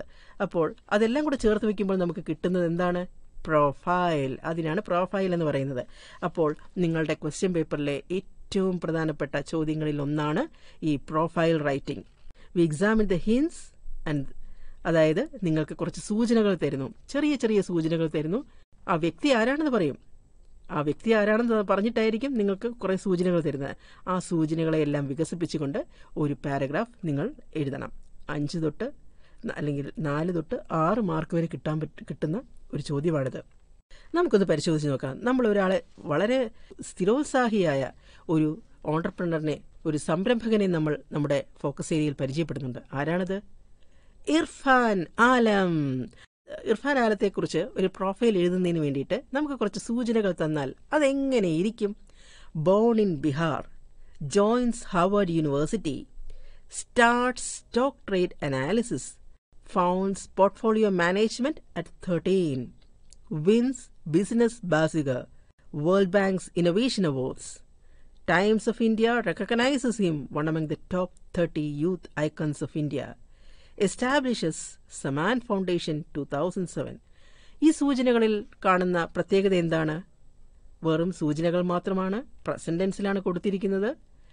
ഒരുപക്ഷെ അത് പാസ്റ്റ് ടെൻസിൽ കൊടുത്താൽ പോലും അതൊരിക്കലും ഒരു പൂർണ്ണമായ സെന്റൻസ് അല്ല. ഇനിയിപ്പോൾ ഇതിനെ നമ്മൾ എങ്ങനെയൊന്ന് റീറൈറ്റ് ചെയ്യാമെന്ന് നോക്കാം. Irfan Alam was born in Bihar. He received his education from the most reputed Harvard University. He started stock trade analysis and founded a portfolio management when he was only 13. The remarkable achievement in his life was that he won the Business Bazaar and World Bank's Innovation Awards. The Times of India recognized him as one among the top youth icons of India. അപ്പോൾ ആ സൂചനകൾ develop ചെയ്തപ്പോൾ അത് ഏത് ടെൻസാണ് നമ്മൾ ഉപയോഗിച്ചത്? Past tense ആണ്, സിമ്പിൾ പാസ്റ്റ് ടെൻസ് ആണ്. ബോൺ ഇൻ ബിഹാർ എന്ന് തന്നതിനെ നമ്മൾ എങ്ങനെ മാറ്റി? Irfan Alam was born in Bihar, joins Harvard University എന്നുള്ളതിനെ നമ്മൾ എങ്ങനെയാണ് തിരുത്തി എഴുതിയത്?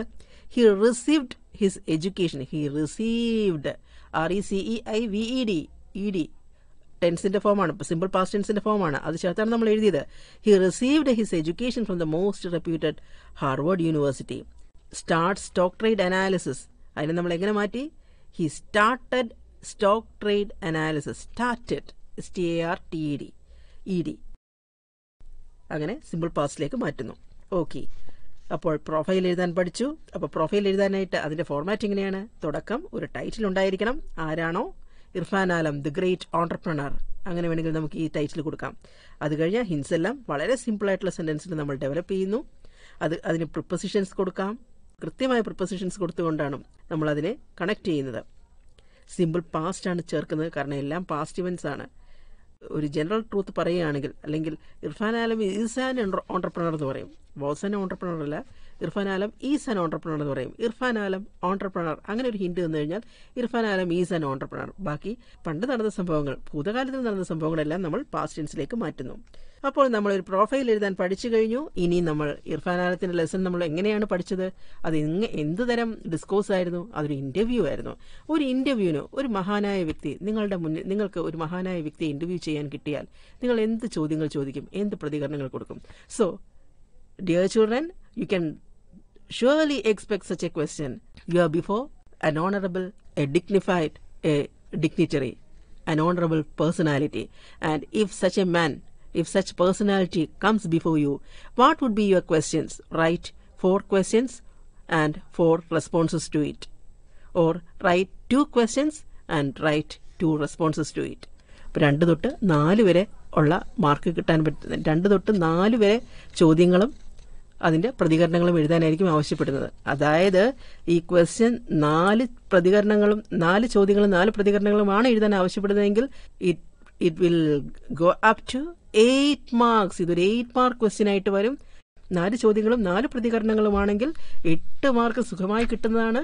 ഒരിക്കലും സ്കിപ്പ് ചെയ്യരുത്. Please write it passionately. Passionately എന്ന് പറഞ്ഞു കഴിഞ്ഞാലും നിങ്ങൾ ഒരുപാട് ദീർഘിപ്പിച്ച് എഴുതാനല്ല ആവശ്യപ്പെടുന്നത്. വളരെ കൃത്യമായി ആ കൃത്യമായ ചോദ്യങ്ങളും കൃത്യമായ ഉത്തരങ്ങളും, അതായത് വളരെ നിങ്ങളുടെ ഹൃദയം വിട്ടുകൊണ്ട് എഴുതുക എന്നാണ് ഞാൻ ഉദ്ദേശിച്ചത് പാഷനേറ്റ്ലി എന്ന് പറഞ്ഞപ്പോൾ. If you meet Irfan Alam, if you are asked to interview Irfan Alam, what would be your questions and what would be your answer? Write 2 questions and 2 answers എന്നൊരു ചോദ്യം വന്നാൽ നമുക്ക് ഒരു ചോദ്യവും ഒരു ഉത്തരവും നമുക്ക് ഒന്ന് നോക്കാം. Mister Irfan, you are an internationally acclaimed entrepreneur. How did you succeed in your efforts? Question ആണ് നിങ്ങളിപ്പോൾ കേട്ടത്. ഇനി അതിന്റെ ഉത്തരം എന്താകാം? It is with hard work, dedication, sincerity and willpower. Make your passion your career. Do what excites us and success will be ours. ഒരു ചോദ്യം ഒരു ഉത്തരവും, വളരെ ക്രിസ്പായ ബ്രീഫായ എന്നാൽ വളരെ കാമ്പുള്ള ചോദ്യം കാമ്പുള്ള ഉത്തരവും കണ്ടു കഴിഞ്ഞു. ഇപ്പോൾ നിങ്ങൾ കേട്ടുകൊണ്ടിരിക്കുന്നത് കൈറ്റ് വിക്ടേഴ്സ് തയ്യാറാക്കിയ ഫസ്റ്റ് ബെൽ ഫോക്കസ് ഏരിയയെ അധികരിച്ചുള്ള ഓഡിയോ ക്ലാസ്. ഇനി അടുത്തത് നമുക്ക് ഒരു ഇമെയിൽ എങ്ങനെയാണ് എഴുതേണ്ടതെന്ന് പരിശോധിക്കാം. ഇമെയിലിന്റെ ഫോർമാറ്റിലേക്ക് നമുക്ക് പോവാം. ഇപ്പോൾ സാമൂഹിക മാധ്യമങ്ങളുടെയും ഇലക്ട്രോണിക് യുഗത്തിന്റെയും കാലമാണ്. അപ്പോൾ നമുക്ക് ഒരു ഇമെയിൽ തുടങ്ങുമ്പോൾ എങ്ങനെ വേണം? ആർക്കാണ്? ടു റെസിപ്പിയന്റിന്റെ മെയിൽ ഐ ഡി ചേർക്കുക. ഇർഫാൻ ആലമിനുള്ള ഒരു ഇമെയിലാണ് നിങ്ങൾ അയക്കുന്നതെങ്കിൽ എങ്ങനെയായിരിക്കും? To irfanalam@gmail.com. സബ്ജക്ട് എന്താണോ സബ്ജക്ട്, അതിന്റെ തൊട്ട് താഴെ തന്നെ സബ്ജക്ട് എന്ന് അതിൽ എഴുതിയിട്ടുണ്ടാവും. അതിൽ എന്തായിരിക്കണം എഴുതേണ്ടത്? Reason for writing the email. എന്തുകൊണ്ടാണ്, what is the purpose behind writing that email, അത് നിങ്ങൾ എഴുതിയിരിക്കണം. Then you have to greet, you have to salute the addressee. ആർക്കാണോ നിങ്ങൾ എഴുതുന്നത് അവരെ സല്യൂട്ട് ചെയ്യണം. Dear sir, dear madam. എഴുന്നേറ്റ് നിന്ന് സല്യൂട്ട് ചെയ്യേണ്ട കേട്ടോ. എക്സാം ഹാളിൽ എഴുന്നേറ്റ് നിന്ന് സല്യൂട്ട് ചെയ്യേണ്ട. സല്യൂട്ടേഷൻ മീൻസ് എങ്ങനെയാണ് നിങ്ങൾ അവരെ, ആ മഹത്തായ വ്യക്തിത്വത്തിനുടമയായ ആളെ എങ്ങനെയാണ് നിങ്ങൾ സല്യൂട്ട് ചെയ്യുന്നത്, നിങ്ങളെ അഭിസംബോധന ചെയ്യുന്നതെന്നാണ് ചോദിക്കുന്നത്. ഡിയർ സർ അല്ലെങ്കിൽ ഡിയർ മാഡം അല്ലെങ്കിൽ റെസ്പെക്റ്റഡ് സർ അല്ലെങ്കിൽ respected madam. This varies according to the relationship of the person we address. If it is a friend we can certainly write hi, hello എന്നൊക്കെയുള്ളത് നമ്മൾ ഫ്രണ്ടിനാണെങ്കിൽ എഴുതാം. പക്ഷേ നമ്മളൊരു കമ്പനിയുടെ മാനേജർക്കാണ് നമ്മൾ കത്തെഴുതുന്നതെങ്കിൽ, ഒരു മെയിൽ എഴുതുന്നെങ്കിൽ നമ്മളൊരിക്കലും ഹായ് ഹലോ പറയില്ല. നമ്മളതിന് ഡിയർ സർ എന്ന് പറയും അല്ലെങ്കിൽ ഡിയർ മാഡം എന്ന് പറയുന്നു. ഇനി അത് കഴിഞ്ഞാൽ ഒരു ക്ലോസിംഗ് ഉണ്ട്, അത് സിഗ്നേച്ചറും ഉണ്ട്. സിഗ്നേച്ചർ മീൻസ് നിങ്ങളുടെ സിഗ്നേച്ചർ അല്ല, അവസാനിപ്പിക്കുന്നത് എന്താണോ അതാണ്. Best regards, kind regards, yours faithfully, yours sincerely. അതിന് സിഗ്നേച്ചർ എന്നും പറയാം, സൂപ്പർസ്ക്രിപ്ഷൻ എന്നും പറയാം. അങ്ങനെ വെച്ചാണ് നിങ്ങൾ അവസാനിപ്പിക്കുന്നത്. അവസാനം നിങ്ങളുടെ പേര് എഴുതുന്നു. ഇതെല്ലാം ലെഫ്റ്റ് അലൈൻമെന്റിലാണ് പോകുന്നത്. കാരണം നമ്മുടെ കമ്പ്യൂട്ടറിലാണ് നമ്മൾ ചെയ്യുന്നത്, അല്ലെങ്കിൽ നമ്മുടെ മൊബൈലിലാണെങ്കിലും ഇമെയിൽ ചെയ്യുമ്പോൾ എല്ലാം ലെഫ്റ്റ് അലൈൻമെന്റ് പിടിച്ചാണ് വരുന്നത്. അപ്പോൾ എല്ലാം ലെഫ്റ്റിൽ തന്നെ നിങ്ങളുടെ ഉത്തരക്കടലാസിൽ ലെഫ്റ്റിൽ തന്നെ to subject, salutation, body of the letter, അത് കഴിഞ്ഞാൽ closing, signature, name, contact details. ഇത് ഇത്രയും ലെഫ്റ്റ് അലൈൻമെന്റ് വെച്ചാണ് പിടിച്ചത്. ഇടയ്ക്കൊന്ന് പറയാൻ വിട്ടുപോയി, body of the letter, body of the email. Salutation കഴിഞ്ഞാൽ ഉടനെ നിങ്ങൾ അതിന്റെ കൃത്യമായ ബോഡി നിങ്ങൾ എഴുതി ചേർത്തിരിക്കണം. എന്തൊക്കെയാണ് നിങ്ങൾ ആവശ്യപ്പെടുന്നത്, നിങ്ങൾക്ക് എന്താണോ ആവശ്യം, ആ ആവശ്യം നിങ്ങൾ വളരെ ക്രിസ്പായി, ബ്രീഫായി, ക്ലിയറായി നിങ്ങൾ എഴുതിയിരിക്കണം. അത് കഴിഞ്ഞാൽ closing, make it clear and specific. അത് കഴിഞ്ഞാൽ സിഗ്നേച്ചർ എന്ന് പറഞ്ഞാൽ best regards, kind regards, yours faithfully, yours sincerely എന്നീ പദങ്ങളാണ്. അതിനെയാണ് സിഗ്നേച്ചർ എന്ന് പറയുന്നത്. പിന്നെ അത് കഴിഞ്ഞ് name of the sender, contact details. ഇനി അടുത്തൊരു മീൻസ് ഓഫ് കമ്മ്യൂണിക്കേഷനിലേക്ക് നമുക്ക് കിടക്കാം. ലെറ്റർ ഓഫ് ഇൻക്വയറി വളരെ ഇമ്പോർട്ടൻ്റ് ആണ്. ഇമെയിൽ 4 to 6 മാർക്സിന് ഇമെയിൽ വരാം. അതുപോലെ ലെറ്റർ ഓഫ് ഇൻക്വയറിയും 4 to 8 മാർക്സ് വരെയും വരാം. അങ്ങനെയുള്ള ചോദ്യമാണിത്. സോ അങ്ങനെ ഒരു ചോദ്യം വന്നു കഴിഞ്ഞാൽ ഫോർമൽ ലെറ്റർ ഓഫ് ഇൻക്വയറി, നമ്മൾ എന്തെങ്കിലും ഒന്ന് അറിയാൻ ആവശ്യപ്പെടുകയാണ്. You want to get some information from somebody, from some institution or some establishment. അപ്പം അങ്ങനെ വരുമ്പോൾ what kind of letter you will write? It's a letter of inquiry. If you want to join a course, if you want to know about that course particularly, and you will be asking about the details of those of the courses or the accommodation or the different kinds of information you will be asking. അപ്പോൾ അതുമായിട്ട് ബന്ധപ്പെട്ടതാണ് letter of inquiry. അപ്പം അങ്ങനെ വരുമ്പോൾ അതൊരു formal ലെറ്ററാണ്. ആ formal ലെറ്ററിന്റെ format എങ്ങനെ start ചെയ്യണം? സെൻഡറുടെ അഡ്രസ്സ് കൊടുക്കണം. നിങ്ങൾ സ്കൂളിന്റെ ഒരു പ്രതിനിധിയായിട്ടാണ് നിങ്ങൾ ആ കത്തെഴുതുന്നതെങ്കിൽ സ്കൂളിന്റെ ലെറ്റർ പാഡിലായിരിക്കും എഴുതുന്നത്. അതിൽ സ്കൂൾ അഡ്രസ്സ് എവിടെ ചേർക്കണം? നിങ്ങൾ അത് ഏറ്റവും മിഡിലായിട്ട് തന്നെ ചേർക്കണം. പിന്നെ ടെലിഫോൺ നമ്പറും ഇമെയിൽ ഐ ഡിയും, സ്കൂളിന്റെ ടെലിഫോൺ നമ്പർ ഇമെയിൽ ഐ ഡിയും വലതുവശത്ത് ചേർത്തിരിക്കണം. പിന്നെ അത് കഴിഞ്ഞാൽ ഡേറ്റ്, അത് ലെഫ്റ്റ് സൈഡിൽ എഴുതണം, ലെഫ്റ്റ് മാർജിനിൽ. പിന്നെ it is followed by receiver's address, Then you have to salutation. That is, sir, madam. I have already explained it while doing the email. Then subject of the letter. Then after that, you have to give the reference. If there is any reference, you can add that also there. Then you have to go on to the body of the letter. It can be compartmentalized into 4 paragraphs. 4 paragraphs ആയിട്ട് തിരിക്കാം. അതിൽ first you have to introduce yourself, your designation, institution. Then after that, briefly explain why you are writing it. Then list the specific information you need. നിങ്ങൾക്ക് എന്താണോ അറിയേണ്ട information അത് നിങ്ങൾ അവിടെ എഴുതുക, ആവശ്യപ്പെടുക, ചോദിക്കുക. Then after that, finally you have to conclude your letter requesting a positive response, anticipating your positive response, or looking forward to meeting you, അല്ലെങ്കിൽ looking for a positive response, anticipating a positive reply. പിന്നെ അവസാനം complimentary closing, yours faithfully, yours truly, അങ്ങനെയൊക്കെയുള്ള complimentary closing. അവസാനം sender signature, name in capitals and designation. ഇത് ഇത്രയുമാണ് formal letter.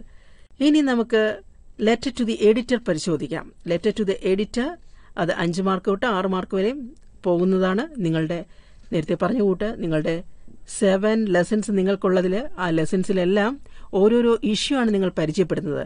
അപ്പം ആ ഇഷ്യൂവിനെ കുറിച്ചുള്ള നിങ്ങളുടെ പ്രതികരണം എന്താണ്, അല്ലെങ്കിൽ നിങ്ങളുടെ മനോഭാവം എന്താണ് എന്നൊക്കെ വെളിവാക്കുന്നതായിട്ടുള്ള ഉത്തരങ്ങൾ ആവശ്യപ്പെടുന്ന രീതിയിലുള്ള ചോദ്യങ്ങളാണ് വരുന്നത്. അപ്പോൾ അതിലൊരു പ്രധാനപ്പെട്ട ചോദ്യമാണ് letter to the editor.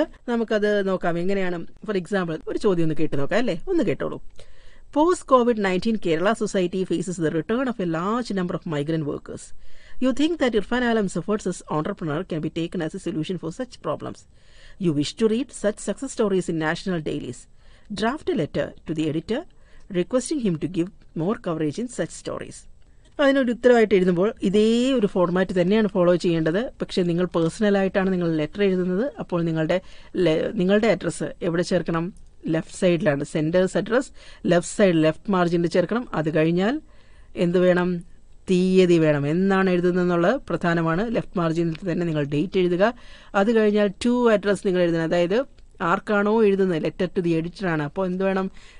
To the editor Hindu daily, ഏതെങ്കിലും ഒരു ഡെയിലി, അത് ചോദ്യപേപ്പറിൽ ഒരു പക്ഷേ കാണും, അല്ലെങ്കിൽ ഏതെങ്കിലും ഒരു ഡെയിലി നിങ്ങൾക്ക് എഴുതാം, ദ ഹിന്ദു ഡെയിലി. അത് കഴിഞ്ഞാൽ പിന്നെ നിങ്ങൾ എന്തെഴുതണം? Salutation, respected sir. അത് കഴിഞ്ഞാൽ നിങ്ങൾ എന്തെഴുതണം? സബ്ജക്റ്റ്. ഇവിടെ ചോദ്യം എന്താണ്?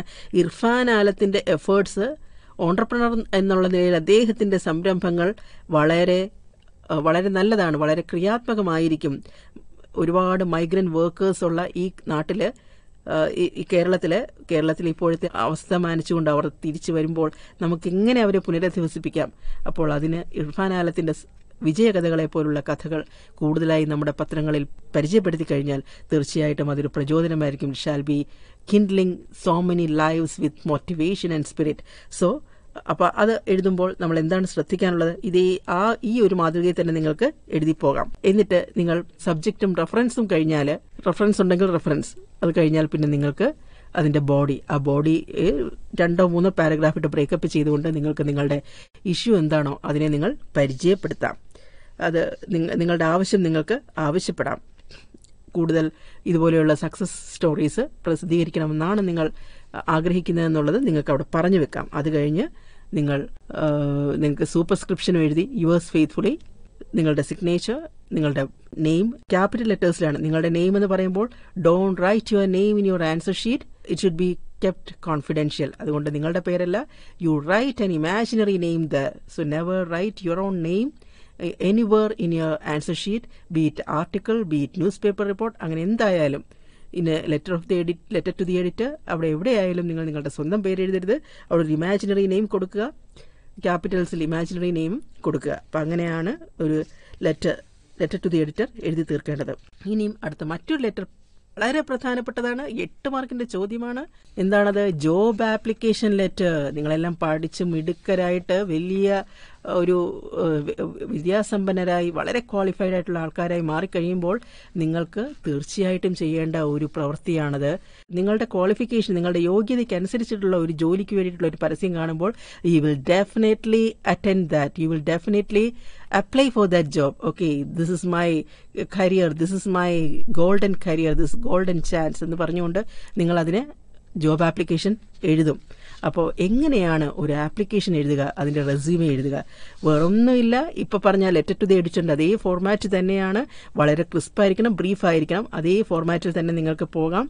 റെഫറൻസ് തീർച്ചയായിട്ടും വേണം. ഇവിടെ ലെറ്റർ ടു ദി എഡിറ്ററിലും ലെറ്റർ ഓഫ് എൻക്വയറിയിലും റെഫറൻസ് ഉണ്ടാവണമെന്ന് നിർബന്ധമില്ല. പക്ഷേ ജോബ് ആപ്ലിക്കേഷൻ ലെറ്ററിൽ കൃത്യമായി റെഫറൻസ് ഉണ്ടായിരിക്കണം. ആ റെഫറൻസ് എവിടെയാണോ നിങ്ങൾ ആ പരസ്യം കണ്ടത്, ആ പരസ്യത്തിൻ്റെ ഡേറ്റും ആ പരസ്യം വന്ന ഡെയിലിയും ഒക്കെ ആയിരിക്കും ആ റെഫറൻസിൽ വരേണ്ടത്. അത് കഴിഞ്ഞ് നിങ്ങളെ എങ്ങനെയാണോ നിങ്ങൾ ഓഫർ ചെയ്ത്, നിങ്ങളുടെ ബെസ്റ്റ് കാൻഡിഡേറ്റ് ആയിട്ട് നിങ്ങളെ ഓഫർ ചെയ്യുന്ന രീതിയിൽ ആ ഒരു കത്ത് തയ്യാറാക്കാം. അത് കഴിഞ്ഞാൽ ജോബ് ആപ്ലിക്കേഷൻ ലെറ്റർ മാത്രമല്ല നിങ്ങളോട് ചോദിക്കുന്നത്. You will be definitely asked to write a job application letter along with a resume.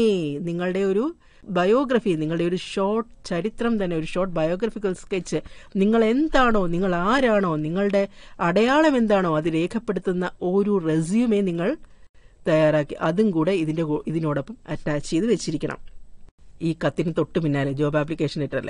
അപ്പോൾ എന്താണോ ജോബ് ആപ്ലിക്കേഷൻ, ജോബ് എന്താണോ ആ ജോബിനനുസരിച്ചിട്ടുള്ള ഒരു റെസ്യൂമെ നിങ്ങൾ കൂട്ടത്തിൽ അറ്റാച്ച് ചെയ്യണം. അപ്പോൾ അതെങ്ങനെ തുടങ്ങാം? ഒരു റെസ്യൂമെ, ജോബ് ആപ്ലിക്കേഷൻ കഴിഞ്ഞു, അത് കഴിഞ്ഞാൽ ഉടനെ നിങ്ങൾ രണ്ടാമത് എഴുതേണ്ടത് റെസ്യൂമെയാണ്. ഒരു റെസ്യൂമെ സ്റ്റാർട്ട് ചെയ്യുന്നത് എങ്ങനെയാണ്? നിങ്ങളുടെ ലക്ഷ്യം, ഒബ്ജക്റ്റീവ് എന്താണോ അത് എഴുതണം. To work for the society എന്തുമാകാം നിങ്ങളുടെ ഒബ്ജക്റ്റീവ്. അങ്ങനെ ഒരു ഒബ്ജക്റ്റീവോടുകൂടി തുടങ്ങുക. അത് കഴിഞ്ഞാൽ നിങ്ങളുടെ current address, email, phone number ഇതെല്ലാം ലെഫ്റ്റ് അലൈൻമെന്റ് പിടിച്ച് വേണം പോകാൻ. ലെഫ്റ്റ് മാർജിൻ ചേർന്ന് വേണം പോകാൻ. പെർമനന്റ് അഡ്രസ്, അത് കഴിഞ്ഞാൽ നിങ്ങളുടെ എഡ്യൂക്കേഷൻ ക്വാളിഫിക്കേഷൻസ് എഴുതുമ്പോൾ ശ്രദ്ധിക്കേണ്ടത് ഏറ്റവും ആദ്യം നിങ്ങൾ നേടിയ എഡ്യൂക്കേഷൻ ക്വാളിഫിക്കേഷൻ ഏറ്റവും അവസാനം നേടിയ എഡ്യൂക്കേഷൻ ക്വാളിഫിക്കേഷൻ ആദ്യവും. അങ്ങനെയാണ് നിങ്ങൾ ലിസ്റ്റ് ചെയ്യേണ്ടത്. എഡ്യൂക്കേഷൻ ക്വാളിഫിക്കേഷൻ കഴിഞ്ഞാൽ എക്സ്പീരിയൻസ് എഴുതണം, നിങ്ങളുടെ ആക്ടിവിറ്റീസ്, നിങ്ങളുടെ അച്ചീവ്മെന്റ്സ്, നിങ്ങളുടെ skills, the languages you know, your interest, and in the end you have to put forward a declaration. ഒരു പ്രസ്താവന നിങ്ങളവിടെ ചെയ്യണം. എന്താണ് ആ പ്രസ്താവന? ഒരു പ്രഖ്യാപനം, ഒരു പ്രതിജ്ഞ. എന്താണ്? I hereby declare that the details given above are true to the best of my knowledge. അങ്ങനെ നിങ്ങൾ സ്വയം സത്യപ്രസ്താവന നടത്തുകയാണ്. സത്യപ്രസ്താവന കഴിഞ്ഞാൽ എന്തുണ്ടായിരിക്കണം? നിങ്ങളാണത് ചെയ്യുന്നത്, നിങ്ങളുടെ സിഗ്നേച്ചർ വേണം.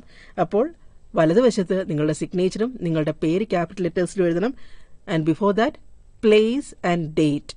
സിഗ്നേച്ചറിന്റെ നേരെ ലെഫ്റ്റ് സൈഡിലെ ലെഫ്റ്റ് മാർജിനിൽ സിഗ്നേച്ചറിന്റെയും പേരിന്റെയും ലെഫ്റ്റിലേക്ക് place and date, your place and the date. This also should be written. ഇപ്പോൾ നിങ്ങൾ കേട്ടുകൊണ്ടിരിക്കുന്നത് കൈറ്റ് വിക്ടേഴ്സ് തയ്യാറാക്കിയ ഫസ്റ്റ് ബെൽ ഫോക്കസ് ഏരിയയെ അധികരിച്ചുള്ള audio class. Write the character sketch എന്ന് പറഞ്ഞിട്ട് 5 മാർക്കിനോ 6 മാർക്കിനോ ഒക്കെ വരാൻ പറ്റുന്നൊരു ചോദ്യമാണ്. നിങ്ങൾ പഠിച്ച നാടകം, നിങ്ങൾ പഠിച്ച കഥ, നിങ്ങൾ പഠിച്ച അനക്ഡോട്ട്, ഇവയിലെല്ലാം ധാരാളം കഥാപാത്രങ്ങളെ പരിചയപ്പെടുന്നുണ്ട്. And certainly you will be asked to write a character sketch of those characters. അപ്പോൾ ഔട്ട് ഓഫ് ട്രൂത്ത് എന്ന നാടകത്തിൽ എന്താണ് നിങ്ങൾ കാണുന്നത്? ബോൾഡ്വിൻ എന്ന കഥാപാത്രം, he stands for the policy. Honesty is the best policy. He stands for that value. So Baldwin എന്ന കഥാപാത്രത്തെ നിങ്ങൾ പരിചയപ്പെടുമ്പോൾ എങ്ങനെയൊക്കെ നിങ്ങൾക്ക് അതിനെ പരിചയപ്പെടാൻ പറ്റും? അവരുടെ ഡയലോഗ്സിലൂടെയാണ് അവരാരാണെന്ന് നമുക്ക് വ്യക്തമാകുന്നത്. In the same way every character is introduced in A play. They are introduced themselves through the dialogues and by the dialogues spoken by other characters about these characters. അല്ലെ? അതേപോലെ തന്നെ ഒരു ഷോർട്ട് സ്റ്റോറിയിലാണെങ്കിലോ ഡയലോഗ്സും ഉണ്ട്, അതുപോലെ ഇവന്റ്സും ഉണ്ട്. ഓരോ ഇൻസിഡൻസിലും ഓരോ ഇവന്റ്സ് നടക്കുമ്പോഴും എങ്ങനെയാണോ ഈ കഥാപാത്രങ്ങൾ പ്രതികരിക്കുന്നത് ആ പ്രതികരണത്തിനനുസരിച്ചും, അതേപോലെ മറ്റു കഥാപാത്രങ്ങൾ എന്താണോ ഈ കഥാപാത്രങ്ങളെക്കുറിച്ച് ആലോചിക്കുന്നത് അതനുസരിച്ചും, അല്ലെങ്കിൽ കഥാകാരി എന്താണോ പറയുന്നത് അതനുസരിച്ചും ഒക്കെയാണ് നമുക്ക് കഥാപാത്രങ്ങളെ തിരിച്ചറിയാൻ പറ്റുന്നത്. അനക്ഡോട്ടിലും സുധാമൂർത്തിയുടെ ഹൊറഗല്ലു നിങ്ങൾ പഠിച്ചതാണ്. അപ്പോൾ അതിനകത്ത് രത്നയുടെ ക്യാരക്ടർ, അതേപോലെ ഗ്രാൻഡ് ഫാദറിന്റെ ക്യാരക്ടർ, അതേപോലെ ഗ്രാൻഡ് ഫാദർ ആൻഡ് രത്ന, അങ്ങനെ ഈ 2 ക്യാരക്ടേഴ്സിനെ കുറിച്ചും ചോദിക്കാം. അപ്പോൾ ബോൾഡ്വിന്റെ ക്യാരക്ടർ നമുക്ക് എങ്ങനെ കാണാം? ബോൾഡ്വിന്റെ character, he's honest, he has high integrity, he has a sense of duty, he is dedicated, noble, he has determination. അങ്ങനെ അദ്ദേഹത്തിന്റെ നല്ല നല്ല ക്വാളിറ്റീസ് എല്ലാം അദ്ദേഹത്തിന്റെ വാക്കുകളിലൂടെ നമുക്ക് തിരിച്ചറിയാൻ പറ്റും. അദ്ദേഹം പറയുന്നൊരു പ്രസ്താവനയുണ്ട്, I know that if I take this money. അദ്ദേഹത്തിന് വലിയൊരു എമൗണ്ട് അദ്ദേഹം സത്യം പറയാതിരിക്കാൻ വേണ്ടി, അല്ലെങ്കിൽ എനിക്കൊന്നും ഓർമ്മയില്ല, ഐ ഡോണ്ട് റിമെമ്പർ എന്നുള്ള 3 വേർഡ്സ് പറയുന്നതിന് $100,000 ആണ് അദ്ദേഹത്തിന് ബ്രൈബ് ചെയ്യുന്നത്. പക്ഷെ അദ്ദേഹം അതിൽ വീഴുന്നില്ല. അദ്ദേഹം അന്നേരം പറയുന്ന ഒരു സെന്റൻസ് ഉണ്ട്, I know that if I take this money I do a dishonourable thing. അപ്പോൾ ആ ഒരു സ്റ്റേറ്റ്മെൻറ്റിൽ നിന്നും മനസ്സിലാവുന്നത് അദ്ദേഹത്തിൻ്റെ ക്യാരക്ടറാണ്. അങ്ങനെ ഓരോരോ ഡയലോഗ്സിലൂടെയും നമുക്ക് വ്യക്തികളെ മനസ്സിലാക്കാം. മാർത്ത ബോൾഡ്വിൻ്റെ ഭാര്യയാണ്, ഈവി മകളാണ്, ജോൺ ഗ്രഷാം ബോൾഡ്വിൻ അത് അദ്ദേഹത്തിൻ്റെ മകനാണ്. ഇവരുടെ എല്ലാം ക്യാരക്ടർ തുടക്കത്തിൽ അവർക്ക് അച്ഛനെ വളരെ താല്പര്യമായിരുന്നു. സെൻട്രൽ കേന്ദ്ര കഥാപാത്രമായ ബോൾഡ്വിനോട് വളരെയധികം സ്നേഹമായിരുന്നു ആദ്യം. But as the play progresses we feel that they have all changed the attitudes towards him. അവരുടെ ആറ്റിറ്റ്യൂഡ്, അവരുടെ മനോഭാവം മാറുന്നുണ്ട്. They all have become greedy, malicious, complaining, argumentative, arrogant, opportunist, materialist, callous, and above all hypocritical. അപ്പോൾ ഓരോ കഥാപാത്രവും അവരുടെ എങ്ങനെയാണോ അവരുടെ രീതികൾ അതനുസരിച്ച് മനസ്സിലാക്കാൻ പറ്റുന്നതാണ്. അപ്പോൾ അങ്ങനെ ഒരു ചോദ്യം നിങ്ങൾക്ക് വരും. അത് പ്രതീക്ഷിക്കാം. അത് നന്നായിട്ട് പ്രിപ്പയർ ചെയ്യുക. ഓരോ കഥാപാത്രത്തെയും ഓരോ ഇൻസിഡൻസിലൂടെ മനസ്സിലാക്കുക. ഇനി അടുത്ത ഒരു ന്യൂസ് പേപ്പർ റിപ്പോർട്ട് എങ്ങനെ എഴുതാമെന്ന് നമുക്ക് നോക്കാം. നിങ്ങളുടെ നിങ്ങൾ ഡ്രാമയും പഠിച്ചു, അനക്ഡോട്ട് പഠിച്ചു, അതുപോലെ ഷോർട്ട് സ്റ്റോറിയും പഠിച്ചു. അതിലെല്ലാം ഇൻസിഡൻസ് ഉണ്ട്. ഏതെങ്കിലും ഒരു ഇൻസിഡൻറ്റിനെ ബേസ് ചെയ്ത് ഒരു ന്യൂസ് പേപ്പറിൽ ഒരു റിപ്പോർട്ട് വന്നാൽ എങ്ങനെയായിരിക്കും? അപ്പോൾ അതിന് നമ്മൾ ആദ്യം ചെയ്യേണ്ട ന്യൂസ് പേപ്പർ റിപ്പോർട്ടിന് ഒരു ഹെഡ്ലൈൻ ഉണ്ടായിരിക്കണം. അത് വളരെ ക്യാച്ചി ആയിരിക്കണം, ഇൻട്രസ്റ്റിംഗ് ആയിരിക്കണം. And you have to use present tense. Simple present ടെൻസിലാണ് ഹെഡ്ലൈൻ എഴുതേണ്ടത്. Then byline. നേരത്തെ പറഞ്ഞതുപോലെ ബൈലൈൻ എന്ന് പറയുന്നത് ഫ്രം അവർ സ്റ്റാഫ് കറസ്പോണ്ടന്റ് അല്ലെങ്കിൽ ഫ്രം അവർ സ്റ്റാഫ് റിപ്പോർട്ടർ എന്നുള്ള ആ ബൈലൈൻ കൊടുക്കുക. അത് കഴിഞ്ഞ് പാരഗ്രാഫ് ഇൻട്രൊഡ്യൂസ് ചെയ്യുക. ആ ഇൻട്രൊഡ്യൂസിങ് പാരഗ്രാഫിൽ you have to answer to what, who, when, where, why and how. അത് കഴിഞ്ഞാൽ ആ പാരഗ്രാഫിൻ്റെ ബോഡി ആകുന്നു. ആ body of the paragraph you have to remember that you have to present the details without any subjectivity and in past tense according to the important പ്രാധാന്യം അനുസരിച്ച് ഏറ്റവും least important ആയിട്ടുള്ള കാര്യമാണ് ഏറ്റവും അവസാനം എഴുതേണ്ടത്. ദ മോസ്റ്റ് ഇമ്പോർട്ടൻ്റ് ആയിട്ടുള്ള കാര്യമാണ് ഏറ്റവും ആദ്യം എഴുതേണ്ടത്. അതുപോലെ തന്നെ ഒരു പ്രോഗ്രാം നോട്ടീസ് നിങ്ങൾ എഴുതുകയാണെങ്കിൽ ഒരു പ്രോഗ്രാം നോട്ടീസ് തരുന്നു, അതിനെ നിങ്ങൾ റിപ്പോർട്ട് ചെയ്യാൻ ആവശ്യപ്പെടും. അങ്ങനെ ഒരു ചോദ്യം വന്നാലും നിങ്ങൾ എഴുതേണ്ടത് എല്ലാം പാസ്റ്റ് ടെൻസിലാണ്. എന്താണോ തന്നിരിക്കുന്നത് അതിനെ എല്ലാം പാസ്റ്റ് ആക്ടിവിറ്റിയാണ്. അപ്പോൾ സിമ്പിൾ പാസ്റ്റ് ഉപയോഗിച്ചുകൊണ്ട് എഴുതുക. പ്രധാനപ്പെട്ട മറ്റൊരു ചോദ്യമാണ് സാമ്പിൾ ഒരു അനൗൺസ്മെന്റ് ചെയ്യുക എന്നുള്ളത്. 4 തൊട്ട് 5 മാർക്ക് വരെ അതിനുണ്ട്. ആ അനൗൺസ്മെന്റ് തുടങ്ങുമ്പോൾ നിങ്ങൾ ഗ്രീറ്റിങ്ങോടുകൂടി അനൗൺസ് തുടങ്ങുക. Good morning one and all ഒരു ഗ്രീറ്റിംഗ് ആണ്. അത് കഴിഞ്ഞ് you have to announce the event, time, location, theme, objective extra. For example, hour of truth എന്ന പ്ലേ നിങ്ങൾ സ്റ്റേജ് ചെയ്യുകയാണെങ്കിൽ നിങ്ങൾ ഒരു ആർട്സ് ക്ലബ് സെക്രട്ടറി എന്നുള്ള നിലയിൽ അതിനൊരു അനൗൺസ്മെന്റ് കൊടുത്താൽ നിങ്ങൾ എങ്ങനെയായിരിക്കും അനൗൺസ് ചെയ്യുക? We are going to stage the one act play the hour of truth by Percival Wilde, an American playwright. Here are our characters who are ready to entertain you with Miss Nancy and Mr. Anand Kumar in the lead role. Watch the play and enjoy the visual treat. അങ്ങനെ അതിൻ്റെ ഒരു ചെറിയൊരു സാരാംശമൊക്കെ പറഞ്ഞുകൊണ്ട് നിങ്ങൾക്ക് കാത്തിരുന്ന് കാണാം. Let us watch and enjoy എന്നൊക്കെ പറഞ്ഞുകൊണ്ട് നമുക്ക് തുടങ്ങാം. അതിനൊരു കൊഴുപ്പ് കൂട്ടാം. അപ്പം അങ്ങനെ അനൗൺസ്മെൻറ്റ്, ഗ്രീറ്റിംഗ്, പിന്നെ അത് കഴിഞ്ഞ് അതിൻ്റെ ഇവൻറ്റ്, ടൈം, ലൊക്കേഷൻ, തീം ഇതെല്ലാം പറഞ്ഞു. അവസാനം കൺക്ലൂഷൻ വിത്ത് വാം റിഗാർഡ്സ്. നല്ല ഊഷ്മളമായ ആശംസകളോടെ നിങ്ങൾക്ക് നിങ്ങളുടെ announcement. Thank you, watch the play and enjoy the visual treat, we wish you all the luck എന്നൊക്കെ പറഞ്ഞുകൊണ്ട് നമുക്ക് അവസാനിപ്പിക്കാം. അടുത്ത വളരെ പ്രധാനപ്പെട്ട ഒരു ചോദ്യമാണ് ബ്ലോഗ് റൈറ്റിംഗ്. ഇന്നത്തെ കാലത്ത് സാമൂഹിക മാധ്യമങ്ങൾ വഴി നമ്മുടെ സന്ദേശങ്ങൾ, അഭിപ്രായങ്ങൾ, നിർദ്ദേശങ്ങൾ എന്നിവയൊക്കെ നമ്മൾ പ്രചരിപ്പിക്കാറുണ്ടല്ലോ. അതിലൊരു മെത്തേഡാണ്, അതിലൊരു മാർഗ്ഗമാണ് ബ്ലോഗ്. നമ്മുടെ ചോദ്യപേപ്പറിൽ അത് 4 തൊട്ട് 8 വരെയുള്ള മാർക്ക് പ്രതീക്ഷിക്കാൻ പറ്റുന്ന ഒരു ചോദ്യമാണ്. അപ്പോൾ ബ്ലോഗ് എഴുതുമ്പോൾ നിങ്ങൾ ശ്രദ്ധിക്കേണ്ട കാര്യം എന്താണ്? അത് വളരെ പേഴ്സണലാണ്. ഐ ഫാക്ടർ അതിൽ കൂടുതലായിരിക്കും. ഐ എന്ന personal pronoun can be used regularly in A blog. So because it's your observations, it's your suggestions, it's your message. So you can amply rely on the I factor, the personal pronoun I. Blog എഴുതുമ്പോൾ there should be an interesting headline, then you have to break it into short paragraphs, then there should be a beginning, middle and end, and you have to write in simple style, no academic writing. Blog is not an academic writing. You can rely on a simple style. You can write in an informal style. അങ്ങനെ എഴുതുക. Rice ഉൾപ്പെടെയുള്ള ചോദ്യങ്ങളുണ്ട്. പിന്നെ critical appreciation നമ്മൾ മുമ്പേ കണ്ടതാണ്. അപ്പോൾ rice എന്നുള്ള poem. Okay, what do you see in Rise, the poem Rise? So we have already critically compared we have already appreciated the poem Any Woman. Now we have another poem Rise that can also come in comparison with another poem. Angane variyanaങ്കിൽ we have already discussed how a poem can be thematically and structurally analyzed and appreciated. So here in Rise, what did you see? The poor poet was returning home. Chemmanan Chakkoyude Kavitha rice Ayyappa Panicker sir അതിനെ തർജ്ജമ ചെയ്ത് വളരെ മനോഹരമായി തർജ്ജമ ചെയ്ത് നമ്മൾ വായിച്ചു. അപ്പോൾ അതിലെന്താണ് കവി പറയുന്നത്? The poor poet was returning home in A nostalgic mood. He was fed up with eating chapatis for the last 4 years. He could feel his desire to have a meal of athikira rice. And the poet imagined his house surrounded by green paddy fields lined with coconut trees. നല്ല പച്ച പട്ട് അണിഞ്ഞതുപോലെ നെൽക്കതിർ വിളയുന്ന ഒരു പാടത്തെ പ്രതീക്ഷിച്ചുകൊണ്ട് ചുറ്റും അതിന് രേഖയായി തെങ്ങിൻ തോപ്പുകളും ഒക്കെ പ്രതീക്ഷിച്ചുകൊണ്ടാണ് അദ്ദേഹം വരുന്നത്. പ്ലാന്റിംഗ് ഞാട് നടന്ന സമയമാണ്. പക്ഷേ അദ്ദേഹം തിരിച്ചു വന്നപ്പോൾ അച്ഛനെ പാടത്ത് പ്രതീക്ഷിച്ചു. പക്ഷെ അതിന് പകരം അദ്ദേഹം അവിടെ കണ്ടത് ക്യാഷ് ക്രോപ്സ് ആണ്, വാണിജ്യ വിളകളുടെ ഒരു കൂമ്പാരമാണ് അവിടെ കണ്ടത്.